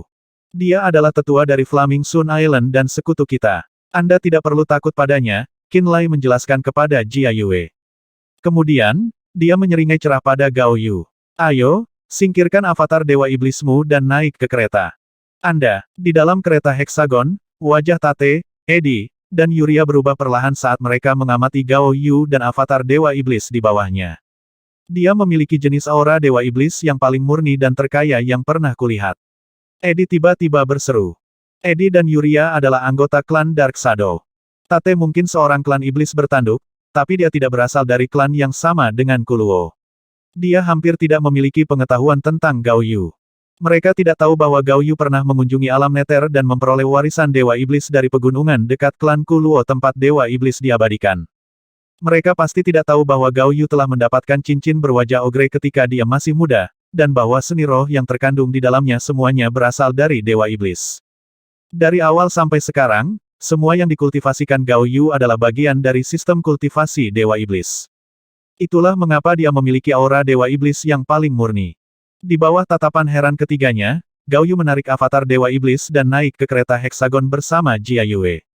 Apakah kamu tahu di mana pulau terdekat dari sini? Qin Lai bertanya dengan santai. Tang Beidou menunjuk ke suatu arah. Kereta heksagon meraung beraksi. Di dalam kereta perang, Tate, Eddie, dan Yuria memeriksa Gao Yu dengan cermat. Mereka semua tampak sangat bingung. Namun, Qin Lai dan Gao Yu berbicara satu sama lain dan bertukar pengalaman sekarang. Jia Yue melihat bolak-balik antara Tang Beidou dan Yu Lingwei. Ekspresinya sangat aneh. Dia pernah menjadi mutiara dari suku barbar putih, jadi tentu saja dia mengenali Master Sekte Tang Beidou dan Illusory Demon Sekte. Flame Demon Tang Beidou adalah nama yang sangat terkenal sehingga bisa menakuti anak barbar timur yang menangis hingga terdiam. 3 tetua suku barbar telah mencoba mengepung dan membunuh Tang Beidou sebelumnya. Sayangnya bagi mereka, mereka gagal lagi dan lagi. Sesekali, Tang Beidou akan meninggalkan neraka api timur, terbang ke wilayah barbar timur dan menyebabkan kekacauan. Banyak orang barbar timur akan dibunuh oleh Tang Beidou yang pemarah. Di mata mereka, Tang Beidou adalah iblis yang membuat mereka jijik dan takut. Jia Yue bahkan tidak bisa mulai menggambarkan perasaannya ketika dia mengetahui bahwa iblis di mata orang barbar timur adalah seorang praktisi bela diri Flaming Sun Island hari ini. Iblis api, Pulau Matahari Terbakar. Mereka berdua memiliki Flame di judul mereka. Aku seharusnya tahu bahwa mereka adalah satu dan sama, pikir Jia Yue. Setelah itu, dia melihat Yu Lingwei dari Illusory Demon Sekte dan memperhatikan bahwa Master Sekte telah memperhatikan diskusi Qin Lai dan Gao Yu selama ini. Dia tidak terlihat tidak sabar sedikit pun. Bahkan, dia pikir dia melihat jejak rasa hormat di matanya. Penemuan ini bahkan lebih mengejutkannya. Dia ingat hari Qin Lai hanyalah seorang praktisi bela diri Nether Passage Realm di makam dewa. Dia tidak memiliki pendukung yang kuat atau fondasi apapun di tanah kekacauan. Tetapi beberapa tahun telah berlalu, dan teman Gao Yu telah menjadi kekuatan besar di tanah kekacauan saat ini. Keberhasilannya terasa tidak nyata baginya. Sementara Jia Yue tenggelam dalam pikirannya, kereta heksagon turun di sebuah pulau berwarna abu-abu. Pulau itu dipenuhi bebatuan, tetapi tidak ada satupun tanaman, binatang, atau serangga yang terlihat dimanapun. Kami akan tinggal di sini dan menunggu orang barbar timur datang. Qin Lai turun dari kereta dan menyeringai. Gao Yu, saat itu aku memberimu restu hanya karena kamu ingin mengembangkan kekuatanmu di wilayah barbar timur, tapi sekarang kenapa kamu tidak datang ke Flaming Sun Island? Tingyu, Siki, dan Master Yao Tai semuanya ada di Flaming Sun Island sekarang. Mereka semua orang yang Anda kenal, bukan bagaimana menurutmu? Qin Lai secara resmi mengundang Gao Yu ke Pulau Flaming Sun. Tapi Tate, Yuria, dan Eddie menjadi cemas sebelum Gao Yu bisa setuju. Tidak, dia seharusnya tidak. Tate buru-buru berseru. Qin Lai menatapnya dengan bingung. Eddie dari Dark Shadow Rache menarik napas dalam-dalam sebelum berkata, akan lebih baik jika dia bisa tinggal di benua Nether. Yuria juga mengangguk kuat. Benua Nether adalah tempat terbaik untuknya. Qin Lai mengerutkan kening. Jika boleh aku bertanya apakah kamu mendapatkan Dewa Iblis itu dari makam Dewa? Tate menatap Gao Yu dengan serius. Gao Yu mengangguk dan menunjuk Qin Lai. Dia menjawab dengan dingin, dulu ketika kita berdua berada di makam dewa, aku menemukan Dewa Iblis ini tetap berada di tanah dewa yang dikubur. Mata Tate berbinar sebelum dia batuk beberapa kali. Kemudian, dia dengan santai melemparkan pandangan ke Yu Lingwei dan yang lainnya. Qin Lai menyadari dan berkata, Master Sekte Yu, tolong menjauhlah sebentar. Baik, Yu Lingwei berbalik dan pergi. Tang Beidou, Lu Yi, dan Tan Miao juga pergi atas isyarat Qin Lai. Tate lalu menatap Jia Yue. Dia mempercayai Qin Lai dan Gao Yu, tapi dia jelas tidak bisa mempercayai Jia Yue yang barbar di timur. Itulah mengapa dia berharap dia akan pergi atas kemauannya sendiri. Jia Yue hendak pergi juga. Saat itulah Gao Yu menangkap lengannya dan menatap Tate. Dia adalah istriku. Tate ragu-ragu sejenak sebelum dia mengangguk. Jia Yue mengencangkan cengkeramannya di tangan Gao Yu dan tersenyum dengan rona kebahagiaan di wajahnya. Avatar Dewa Iblis yang baru saja kamu tunggangi itu sebenarnya bukan avatar sama sekali. Itu adalah tubuh Dewa Iblis yang sebenarnya, kata Tate tiba-tiba. Yuria dan Eddie tiba-tiba menjadi bersemangat. Qinlai adalah yang pertama mengeluarkan seruan ketika dia mengatakan ini. Itu tidak benar. Kupikir kelima Dewa Iblis telah musnah 3.000 tahun yang lalu. Bahkan Gao Yu tampak bingung. Jelas bahwa dia belum menemukan semua rahasia yang dimiliki oleh para Dewa Iblis. 3.000 tahun yang lalu, 5 Dewa Iblis yang binasa bukanlah semua Dewa Iblis yang pernah ada di alam Nether. Ada lebih dari 5 klan Dark Nether yang berhasil mencapai peringkat 10 garis keturunan dan berevolusi menjadi Dewa Iblis, kata Tate serius. 5 Dewa Iblis yang terbunuh di benua Nether hanyalah Dewa Iblis terbaru. 20.000 tahun yang lalu, Nether Realm berpartisipasi dalam perang melawan ras dewa. Pada saat itu, ada banyak lagi Dewa Iblis dengan kekuatan luar biasa yang bertarung melawan ras dewa, langsung saja. Kamu mengatakan bahwa Dewa Iblis ini adalah salah satu Dewa Iblis yang bertarung melawan ras dewa pada saat itu, Qinlai berseru kaget. Tata mengangguk kuat, dan itu adalah tubuh sejati Dewa Iblis. Tapi ukuran dan penampilannya tidak terlihat terlalu berbeda dari avatar Dewa Iblis yang kita lihat di desa ras Iblis bertanduk, kata Qinlai. Kembali ke pegunungan Dewa Iblis di mana klan Kuluo berada, Dewa Iblis yang dilihat Qinlai juga memiliki sepasang sayap dan tanduk melengkung yang menyeramkan di kepalanya. Jika garis keturunan dan bakat dua pembudidaya mirip satu sama lain, maka mereka akan terlihat hampir sama setelah mereka mencapai garis keturunan peringkat 10 dan berevolusi menjadi Dewa Iblis. Ini normal. Tate melanjutkan, 5 Dewa Iblis yang kami sembah di pegunungan Dewa Iblis mewakili 5 jenis garis keturunan Dark Nether. Itulah bagaimana klan Dark Nether akan terlihat kurang lebih setelah mereka berevolusi ke peringkat 10. Qinlai tiba-tiba mengerti. Ketika garis keturunan klan Dark Nether mencapai peringkat 10 dan mereka berevolusi menjadi Dewa Iblis, mereka akan terlihat seperti salah satu dari 5 Dewa Iblis. Ini ditakdirkan sejak mereka dilahirkan dengan garis keturunan tertentu.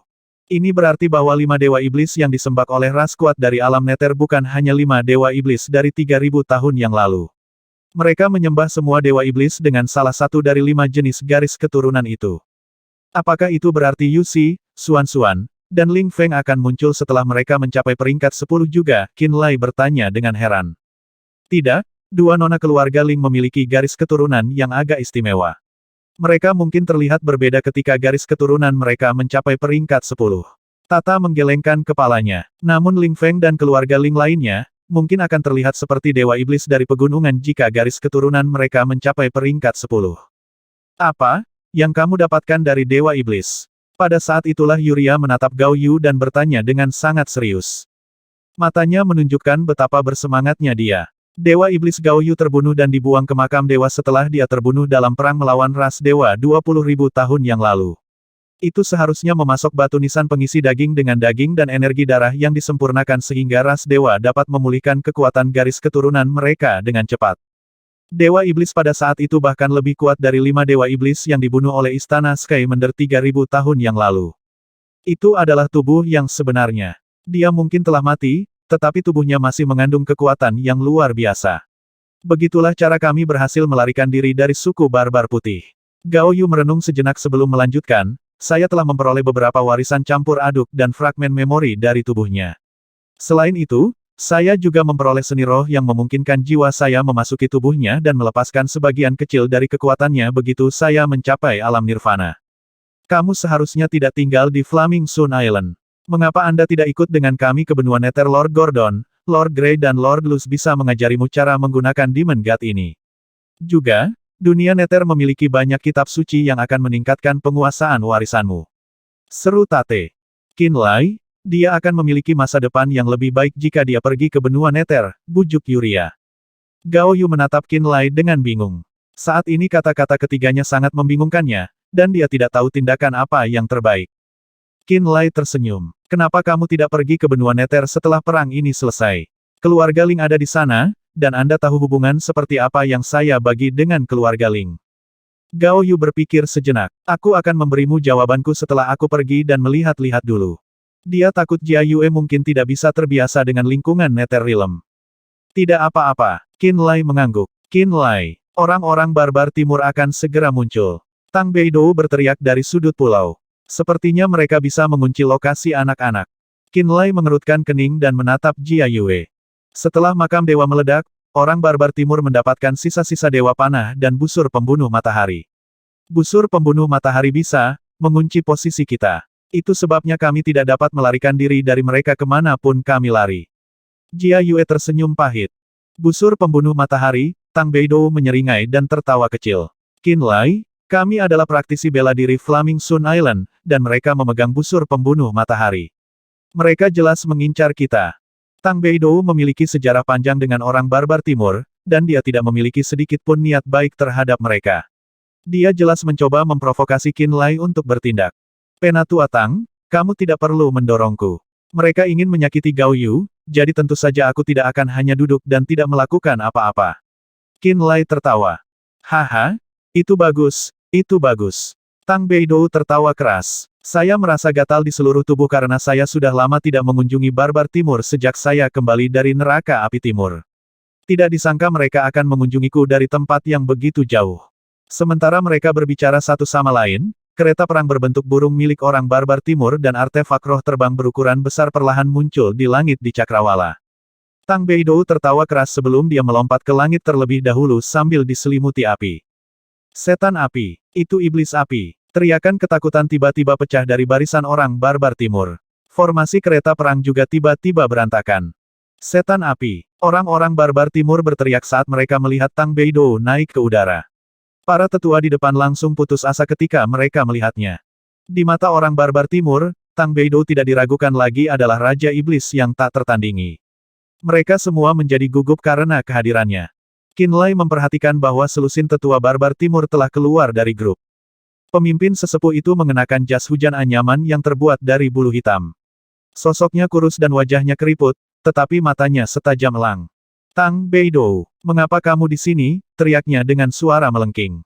Siapa lelaki ini? Qin Lai bertanya sembarangan. Dia adalah Keyu, tetua dari suku barbar hitam. Dia memiliki altar jiwa 3 tingkat, jawab Jia Yue dengan suara lembut.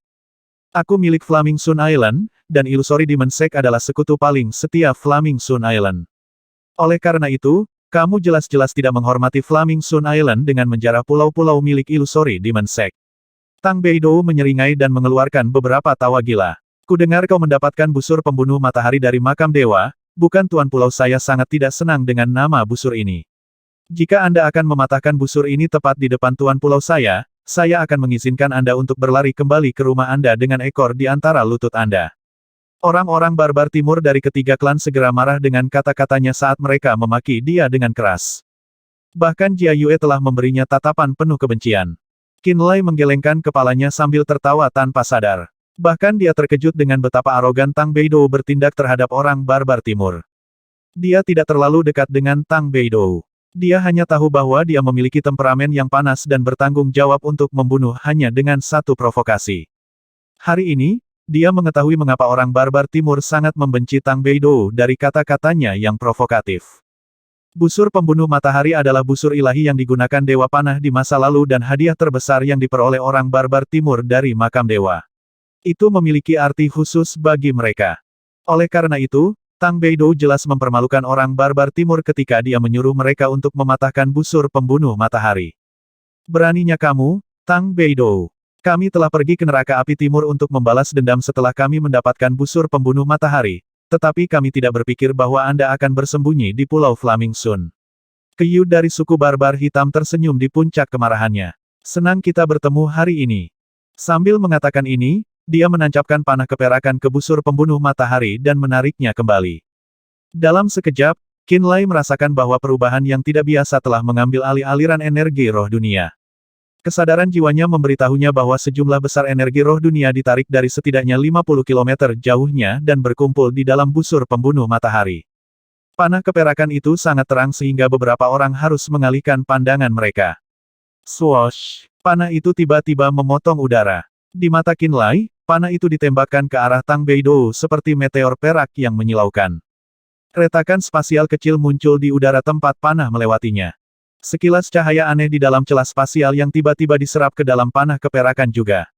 Panah ini sebenarnya mampu menyerap kekuatan kekacauan dari aliran ruang yang kacau. Ekspresi Tate sedikit berubah. Qin Lai juga tampak ketakutan karenanya. Dia menyaksikan ruang di mana Tang Beidou hancur berkeping-keping seperti kaca. Panah yang tampak seperti meteor melewati potongan-potongan ruang yang tampak aneh dan meledak tepat di depan dada Tang Beidou. Bola api oranye meledak saat jumlah panas yang mengejutkan menyebar ke sekitarnya. Teriakan marah Tang Beidou tiba-tiba memotong udara saat api menghujani dari langit. Bum bum bum. Bahkan lebih banyak ledakan, kilatan cahaya dan gelombang kejut meletus di sekitar Tang Beidou. Lama kemudian, suara-suara yang mencengangkan itu akhirnya mereda. Saat api perlahan menyebar, Tang Beidou muncul kembali dalam pandangan semua orang. Dia memegang panah perak dengan dua tangan. Ujung anak panah itu telah masuk beberapa inci ke dadanya. Pembuluh darah di tangannya terlihat jelas, dan darah menetes dari telapak tangannya. Sangat bagus. Panah yang ditembakkan dari Sun Killing Bow benar-benar kuat. Dia menatap tajam ke arah Yu sebelum dia tiba-tiba tertawa kejam. Sayangnya bagimu, itu masih belum cukup untuk membunuhku. Saat lautan api menyembur keluar dari tubuhnya, Tang Beidou meraung dan menyerbu ke arah orang barbar timur. Menembak. Tembak dia sampai mati, teriak Yu. Di pulau itu, Qin Lai menatap Gao Yu dengan mata menyipit. Tetap di sini bersama Jia Yue. Tidak, aku ingin membunuh orang menyebalkan itu juga. Gao Yu menggelengkan kepalanya. Tidak, Jia Yue buru-buru menghentikannya. Beberapa dari orang-orang itu milik suku barbar putih. Jika terlalu banyak dari mereka yang mati maka orang tuaku mungkin tidak akan pernah bisa kembali ke klan. Gao Yu berpikir sejenak dengan ekspresi gelap di wajahnya. Pada akhirnya, dia memutuskan untuk tidak melawan barbar timur. Sementara itu, Qin Lai, Yu Lingwei dan Tate terbang menuju barbar timur. Seorang prajurit bertanduk 8 dari ras iblis bertanduk. 2 klan Soul Altar Dark Shadow 3 tingkat. Yu Lingwei dari Sekte Iblis Ilusi. Orang-orang barbar timur berseru ketika mereka melihat Tate, Eddie, Yuria, dan Yu Lingwei melepaskan altar jiwa mereka. Ekspresi mereka berubah drastis. Shen Ye, Di Fei juga ada di sini. Lama tidak bertemu. Qin Lai tertawa panjang. Dia melihat pemimpin muda Shen Ye di antara suku barbar hitam dan Di Fei dari suku barbar merah. Dia senang melihat mereka. Kembali di makam dewa, dia tidak bisa mendapatkan terlalu banyak keuntungan atas Shen Ye atau Di Fei. Ketika dia berada di Laguna Petir, dia bahkan dikejar oleh orang barbar hitam yang dipimpin oleh Shen Ye untuk sementara waktu. Itulah mengapa kegembiraannya meroket ketika dia tiba-tiba melihat Shen Ye dan Di Fei setelah sekian lama.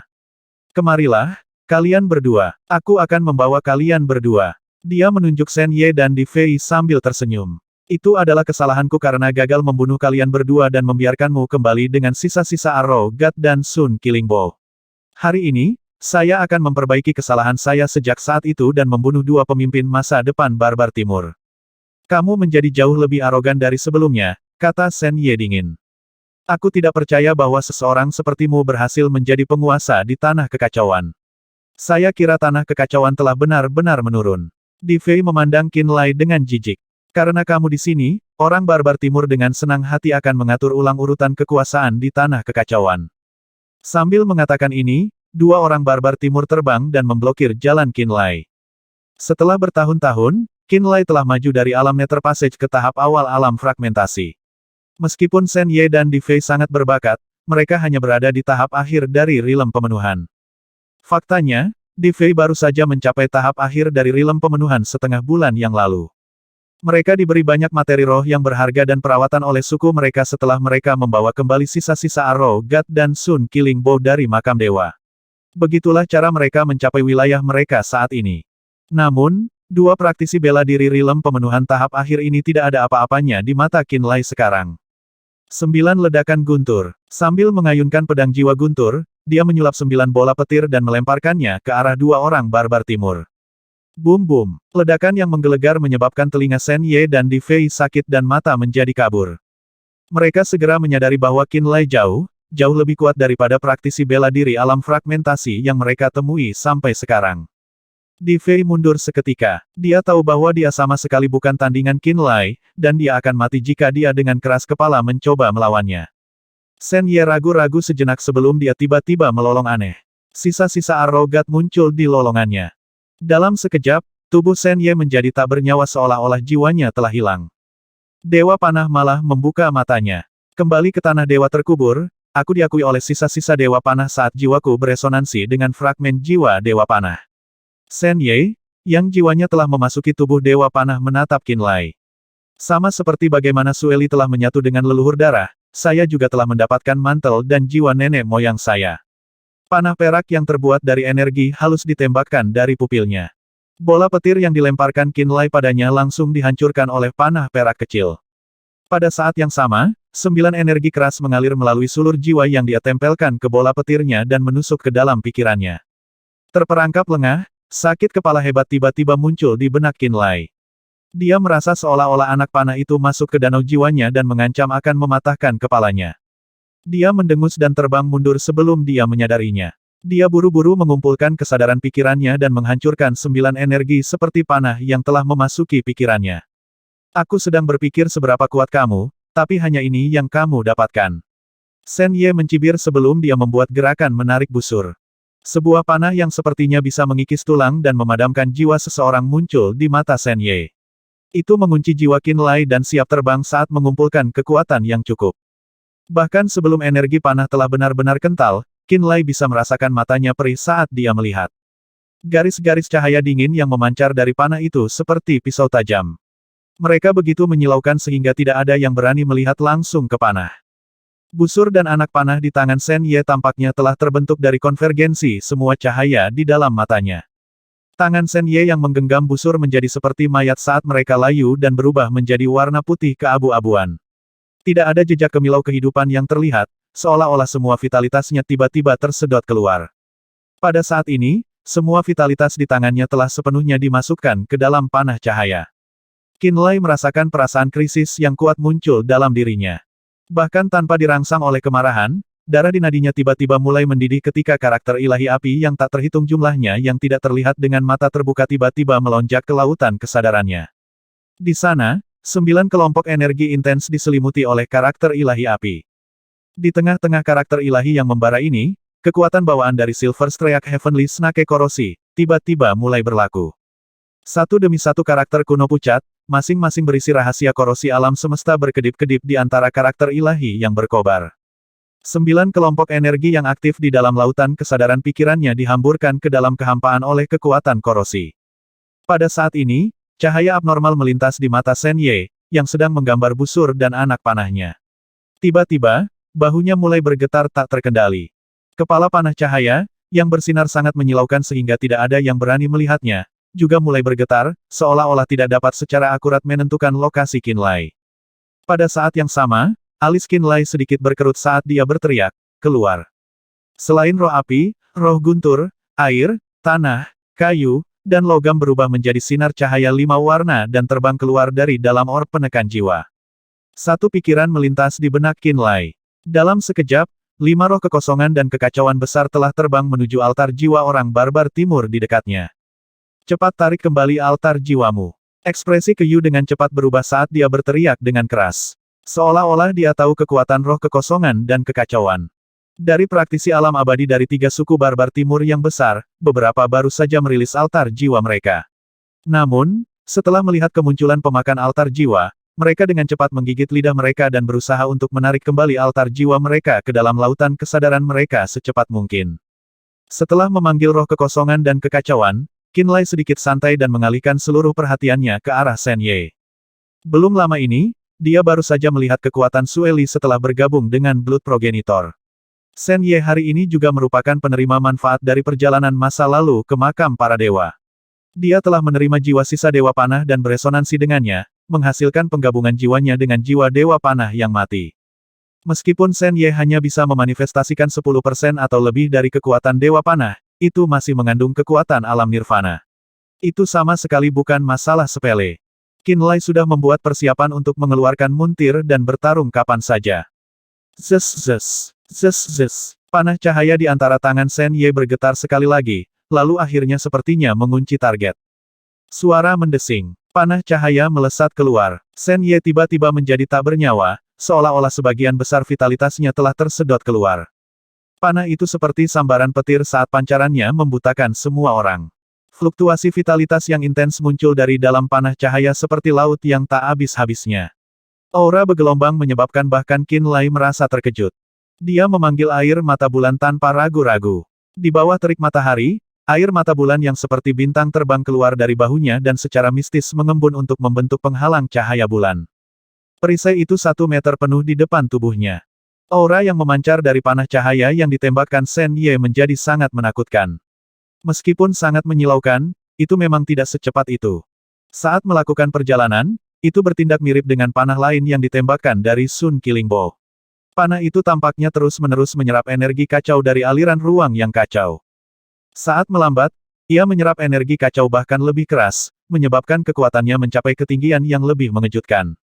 Kresek-kresek. Pada saat panah cahaya hendak mencapai penghalang yang dibuat oleh Muntir, itu sudah melambat ke kecepatan siput. Sementara itu, energi liar yang telah berkumpul di atas panah cahaya menyebabkan seluruh sekelilingnya berderak dan meledak dengan cara yang menakutkan. Tiba-tiba, panah cahaya menghilang. Sebagai gantinya muncul gua spasial hitam tanpa dasar. Gua spasial tiba-tiba menyelimuti Qinlai seperti kain. Shen Ye segera mulai terkekeh aneh. Tidak baik, ekspresi Tate sangat berubah. Tate saat ini bertukar pukulan dengan barbar merah dan altar jiwanya, namun dia masih bisa membagi sebagian perhatiannya ke Qinlai. Dia siap untuk pergi dan mendukung Qinlai kapan saja. Ketika Tate melihat Qinlai menggunakan artefak roh tingkat dewa, Muntir, dia tiba-tiba santai dan berhenti berpikir untuk ikut campur. Tapi kemudian, tepat ketika panah cahaya hendak bertabrakan dengan penghalang yang dipadatkan oleh air mata bulan, energi liar di atas panah cahaya secara mengejutkan berhasil menghancurkan ruang di sekitarnya. Sebuah gua spasial muncul entah dari mana. Tate terus mengamati perubahan. Dari dalam gua spasial, dia bisa dengan jelas merasakan aura jiwa dari Heaven Goal Rache. Serangkaian pikiran dengan cepat melintas di benak Tate seperti sambaran petir ketika dia dengan cepat menyadari sesuatu tiga ras raksasa-raksasa, yang bersembunyi, berkolusi dengan orang-orang barbar timur. Ada sage agung dari Heaven Goal Rache membantu orang barbar timur dari bayang-bayang. Tate berteriak keras. Saat kata-kata ini bergema di udara, Flame Demon, Eddie, Luz, dan yang lainnya bereaksi dengan cepat. Mereka semua secara bersamaan melihat ke arah Qinlai. Mereka hanya bisa menyaksikan gua spasial seperti saku raksasa menelan Qinlai dan penghalang yang diciptakan oleh Muntir seperti mulut iblis raksasa. Retakan spasial tipis dan padat yang tak terhitung jumlahnya menyebar dari tepi gua spasial, membentuk apa yang tampak seperti jaring laba-laba. Fluktuasi kekerasan dan kekacauan terus menyebar ke seluruh area itu saat bilas spasial yang tajam merobek ruang ke segala arah seperti pedang. Qinlai, dan penghalang Muntir, secara bertahap menghilang di tengah kedalaman gua spasial. Hehe, Qinlai, mari kita lihat bagaimana Anda melarikan diri dari cengkeraman Heaven Goal Rache saya setelah Anda memasuki wilayah arus spasial yang kacau. Suara yang sangat tajam dan keras bergema dari dalam gua spasial. Saat mereka mendengar suara ini, Eddie dan Tang Beidou, yang telah bertarung melawan Heaven Goal Rache di masa lalu, tahu bahwa itu adalah Matthew dari Heaven Goal Rache. Perasaan tidak berdaya muncul dalam diri mereka semua. Tidak ada yang menyangka bahwa ras Goal, yang telah benar-benar lenyap di tanah kekacauan, akan benar-benar berkolusi dengan barbar timur. Sejak orang barbar timur menyerbu benua pembantaian surgawi, tindakan mereka tidak pernah tergesa-gesa atau cemas. Dari awal hingga akhir, mereka tidak pernah menunjukkan tanda-tanda telah melakukan kontak dengan tiga ras Goal. Sampai sekarang, ketika Shen Ye menembakkan panah cahaya ke arah Qinlai dengan mengandalkan sisa-sisa dewa panah yang dia fusikan. Panah cahaya terus-menerus menyerap energi kacau dari ruang sekitarnya, menyebabkannya bergerak semakin lambat. Kemudian, di saat-saat terakhir ketika tiba di depan Qinlai, panah cahaya tiba-tiba merobek ruang terbuka, mengungkapkan kehadiran Matthew dari Heaven Goal Rache. Pertama selamatkan Qinlai. Tate, Eddie, Yuria, dan yang lainnya semua melemparkan lawan mereka secepat mungkin dan menggunakan kekuatan penuh mereka untuk menyerang ke mulut celah spasial. Di mulut gua spasial, sosok Qinlai perlahan terseret ke arus spasial yang kacau seolah-olah dia terjerat dengan tali yang tak terlihat. Mulut gua juga mulai berkontraksi perlahan.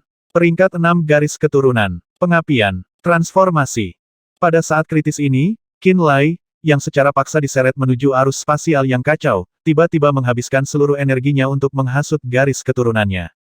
Rambut Qinlai mulai tumbuh liar karena menjadi warna kemerahan yang mengingatkan pada darah segar. Pupil matanya juga berubah merah, menyebabkan mereka terlihat seperti dua tetes darah. Tulangnya retak dan pecah saat tubuhnya tiba-tiba membengkak dengan kekuatan dan menjadi seperti gunung yang megah. Gugusan karakter ilahi api mengalir keluar dari pori-pori yang menutupi tubuhnya saat energi dahsyat dan dahsyat yang mampu membelah langit muncul. Beberapa cahaya masuk ke dalam gua melalui beberapa celah spasial yang tak terlihat, tetapi tidak cukup untuk memungkinkan Qinlai melihat sesuatu dengan jelas. Namun, dia dapat dengan jelas mendengar suara penuh rasa sakit Matthew di dalam gua. Qinlai tahu dengan sangat jelas bahwa bagian dalam tubuh Matthew telah terbakar oleh jejak api. Saat garis keturunannya meningkat dalam kekuatan dan jarak antara dia dan Matthew berkurang, luka ini hanya akan menjadi semakin parah. Shen Ye, tembak dia, terus tembak dia, Di Fei berteriak keras. Di Fei juga mengeluarkan busur merah. Saat dia berbicara, dia menarik dan melepaskan beberapa anak panah ke arah gua spasial. Namun, saat mendekati wilayah arus spasial yang kacau di sekitar Qinlai, semua panah yang ditembakkan Di Fei tiba-tiba kehilangan arah. Setelah itu, panah tersedot ke dalam gua spasial dengan kecepatan yang membuatnya terlihat seperti komet. Qinlai terus berjuang keras di mulut gua saat dia melawan kekuatan isap yang datang dari dalam gua dan menunggu bantuan datang dari Tang Beidou dan yang lainnya. Kamu tidak bisa melarikan diri. Ratapan melengking Matthew datang dari suatu daerah yang tidak diketahui di tengah-tengah kilatan cahaya. Kekuatan yang sangat kuat tiba-tiba melonjak ke seluruh tubuh Qinlai. Tidak dapat menahan lebih lama lagi, dia hanya bisa memasuki arus spasial yang kacau. Pada saat yang hampir bersamaan, 5 roh kekosongan dan kekacauan yang terhubung dengan pikirannya berubah menjadi 5 garis cahaya saat mereka memasuki gua spasial tepat sebelum mulut tertutup dengan kecepatan yang tidak bisa ditangani oleh Tang Beidou dan Tate. Suara mendesing. Qinlai dan Spirits of Void and Chaos melewati mulut gua spasial. Mereka tiba-tiba merasa seolah-olah mereka telah memasuki bagian paling menakutkan dan berbahaya dari aliran ruang hampa yang kacau balau. Dia bahkan tidak punya waktu untuk mengamati sekelilingnya sebelum perhatiannya tertuju pada bayangan berapi-api yang berjuang di tengah cahaya menyilaukan yang berkedip di salah satu pusaran air hitam yang tampaknya di dekatnya. Dari dalam cahaya api, Qinlai bisa melihat karakter ilahi yang membelenggu keluarga Blaze. Dia langsung menyadari bahwa itu adalah Matthew. Jelas bahwa setelah Qinlai sepenuhnya mengaktifkan garis keturunan peringkat 6, Matthew dari Heaven Goal Rache menderita dari jejak api di dalam dirinya dan menjadi terjerat dengan sedikit masalah. Qinlai dengan cepat menoleh dan melihat ke belakang. Di sana dia melihat garis-garis cahaya yang tak terhitung jumlahnya berkedip-kedip. Dia tidak bisa lagi melihat jejak gua spasial. Dia segera menyadari bahwa kembali ke wilayah Laut Timur sudah menjadi mimpi. Dan saat Matthew mampu menahan pembakaran jejak api atau memanggil Sage Agung dari ras Goul Surga untuk datang, dia akan mati tanpa keraguan. Qinlai tahu bahwa dia pasti tidak bisa tinggal lama di sini. Dia tahu bahwa dia telah ditipu oleh aliansi Barbar Timur dan Heaven Goal Rache. Tanpa melirik Matthew lagi, Qinlai secara acak memilih arah dan mulai bergerak cepat. Dia harus membuatnya agar Matthew tidak dapat dengan cepat menemukannya dan membunuhnya setelah dia melepaskan diri dari rasa sakit yang tajam yang disebabkan oleh jejak api. Di luar kehampaan, di alam roh, Tate dan yang lainnya menyaksikan lubang di ruang angkasa melahap Qinlai dan menghilang sepenuhnya. Mereka sama sekali tidak bisa berbuat apa-apa. Baik Tate, Eddie, Yuria, maupun Tang Beidou tidak berpengalaman dalam kekuatan luar angkasa atau telah mencapai alam void. Itulah mengapa mereka tidak bisa mengobrak-abrik ruang, bergegas ke arus ruang yang kacau dan menyelamatkan Qinlai darinya. Oleh karena itu, wajah semua orang menjadi gelap ketika mereka berkumpul di tempat Qinlai menghilang. Bunuh semua orang Barbar Timur ini. Saya harus segera melaporkan ini kepada Yang Mulia, kata Tate dengan nada berat. Eddie dan Yuria mengangguk. Tang Beidou menyerang ke Yu dengan marah seperti tertutup api. Yu Lingwei, Tan Miao, dan Lu Yi juga bekerja sama dengan Eddie dan Yuria untuk membantai orang-orang Barbar Timur. Hehe, percuma saja ras Heaven Goal akan membunuh Qinlai. Shen Ye menyeringai dengan kejam saat dia berteriak. Bahkan jika kamu berhasil memanggil ahli Void Realm itu untuk membantumu, kamu tidak dapat melakukan apapun pada kami. 3 ras Goul yang melarikan diri dari Land of Chaos saat ini dilindungi oleh pasukan peringkat Gold dari Central World of Spirit Realm. Jika seorang ahli Void Realm berani menunjukkan wajah mereka di wilayah Barbar Timur, mereka pasti akan ikut campur. Yu juga tertawa keras. Setan api, kamu seharusnya tahu milik siapa wilayah luas di sebelah timur neraka api timur itu, bukan? Ekspresi Tang Beidou berubah. Pada saat inilah Tate mengeluarkan patung kayu dan membuat panggilan ke sisi lain dengan jiwanya. Mata patung kayu yang dipahat dalam gambar Qin San tiba-tiba berkilauan dengan kilauan yang dalam ketika pikiran jiwa menjawab dari sisi lain, Tate, mengapa kamu mencariku begitu mendesak? Yang Mulia, Tuan Muda ditipu oleh ras surga Goul dan orang-orang Barbar Timur dan tersedot ke dalam arus ruang yang kacau, jawab Tate. Mata berkilauan dari patung kayu yang dia pegang benar-benar bersinar mengintimidasi entah bagaimana. Ras surga Goul dan orang Barbar Timur, jiwa yang berpikir di dalam patung kayu itu berkata. Tate buru-buru mengangguk. Dipahami. Pikiran jiwa lain datang dari patung kayu. Jangan khawatir, Lier akan baik-baik saja, Aku akan membuat pengaturan yang tepat di sisi aliran ruang yang kacau. Tate diam-diam menghela napas lega. Kemudian, pesan lain datang. Bunuh sebanyak mungkin orang barbar timur. Orang-orang barbar timur dan ras Heaven Goal tampaknya telah menemukan pendukung di dunia tengah, kata Tate. Jangan khawatir, bunuh mereka sepuasnya. Dipahami. Tata mengangguk. Kemudian, dia menyingkirkan patung kayu itu dengan hati-hati sebelum melihat Tang Beidou. Membunuh mereka. Tidak perlu khawatir tentang pendukung mereka. Bunuh saja sebanyak mungkin dari mereka. Baik, mata Tang Beidou terbakar dengan api. Eddie dan yang lainnya juga menyerang barbar timur tanpa ampun dengan niat membunuh. Kelompok barbar timur ini hanyalah bagian dari barisan depan. Ada kurang dari 40 orang dan sebagian besar dari mereka adalah praktisi bela diri Nirvana Realm. Kekuatan utama mereka belum tiba. Setelah Tate memutuskan untuk membantai orang-orang barbar timur, 4 praktisi bela diri tahap akhir dari alam abadi, Yu Lingwei, Tan Miao, dan Lu Yi segera menyerang musuh mereka. Orang-orang barbar timur segera mulai berteriak kesakitan, sekarat di kiri dan kanan. Dalam arus ruang yang kacau, ruang berwarna abu-abu dan mematikan yang abadi ini tidak mengandung satu pun jejak energi roh dunia. Namun, itu mengandung banyak energi yang kacau dan terdistorsi. Dikatakan bahwa aliran ruang yang kacau menyelimuti lapisan luar setiap alam seperti cangkang. Semua makhluk kuat yang ingin menyelinap pergi dari alam di bawah kaki mereka tanpa menggunakan jalur spasial harus melalui aliran ruang yang kacau dan aneh terlebih dahulu.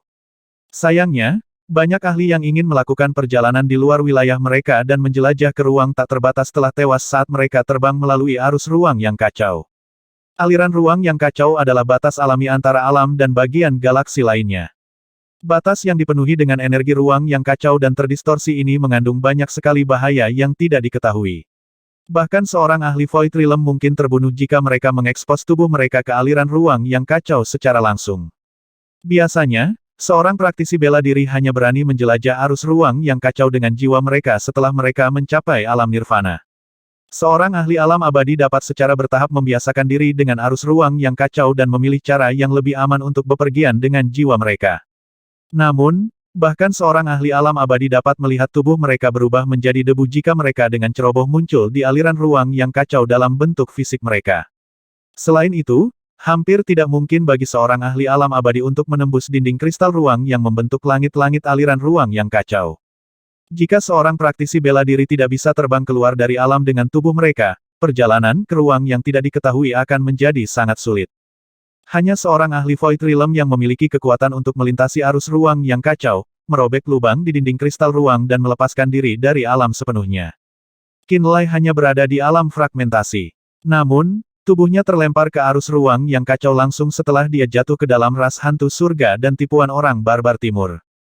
Sementara dia melakukan yang terbaik untuk melarikan diri dari tempat dia diseret, dia dapat dengan jelas merasakan bahwa energi roh, energi kehidupan, dan energi jiwanya menghilang sedikit demi sedikit karena efek energi kacau dan terdistorsi di tempat ini. Rasanya seolah-olah energi roh, energi kehidupan, dan energi jiwanya akan terkuras oleh energi yang kacau dan terdistorsi bahkan jika dia tetap diam di dunia ini.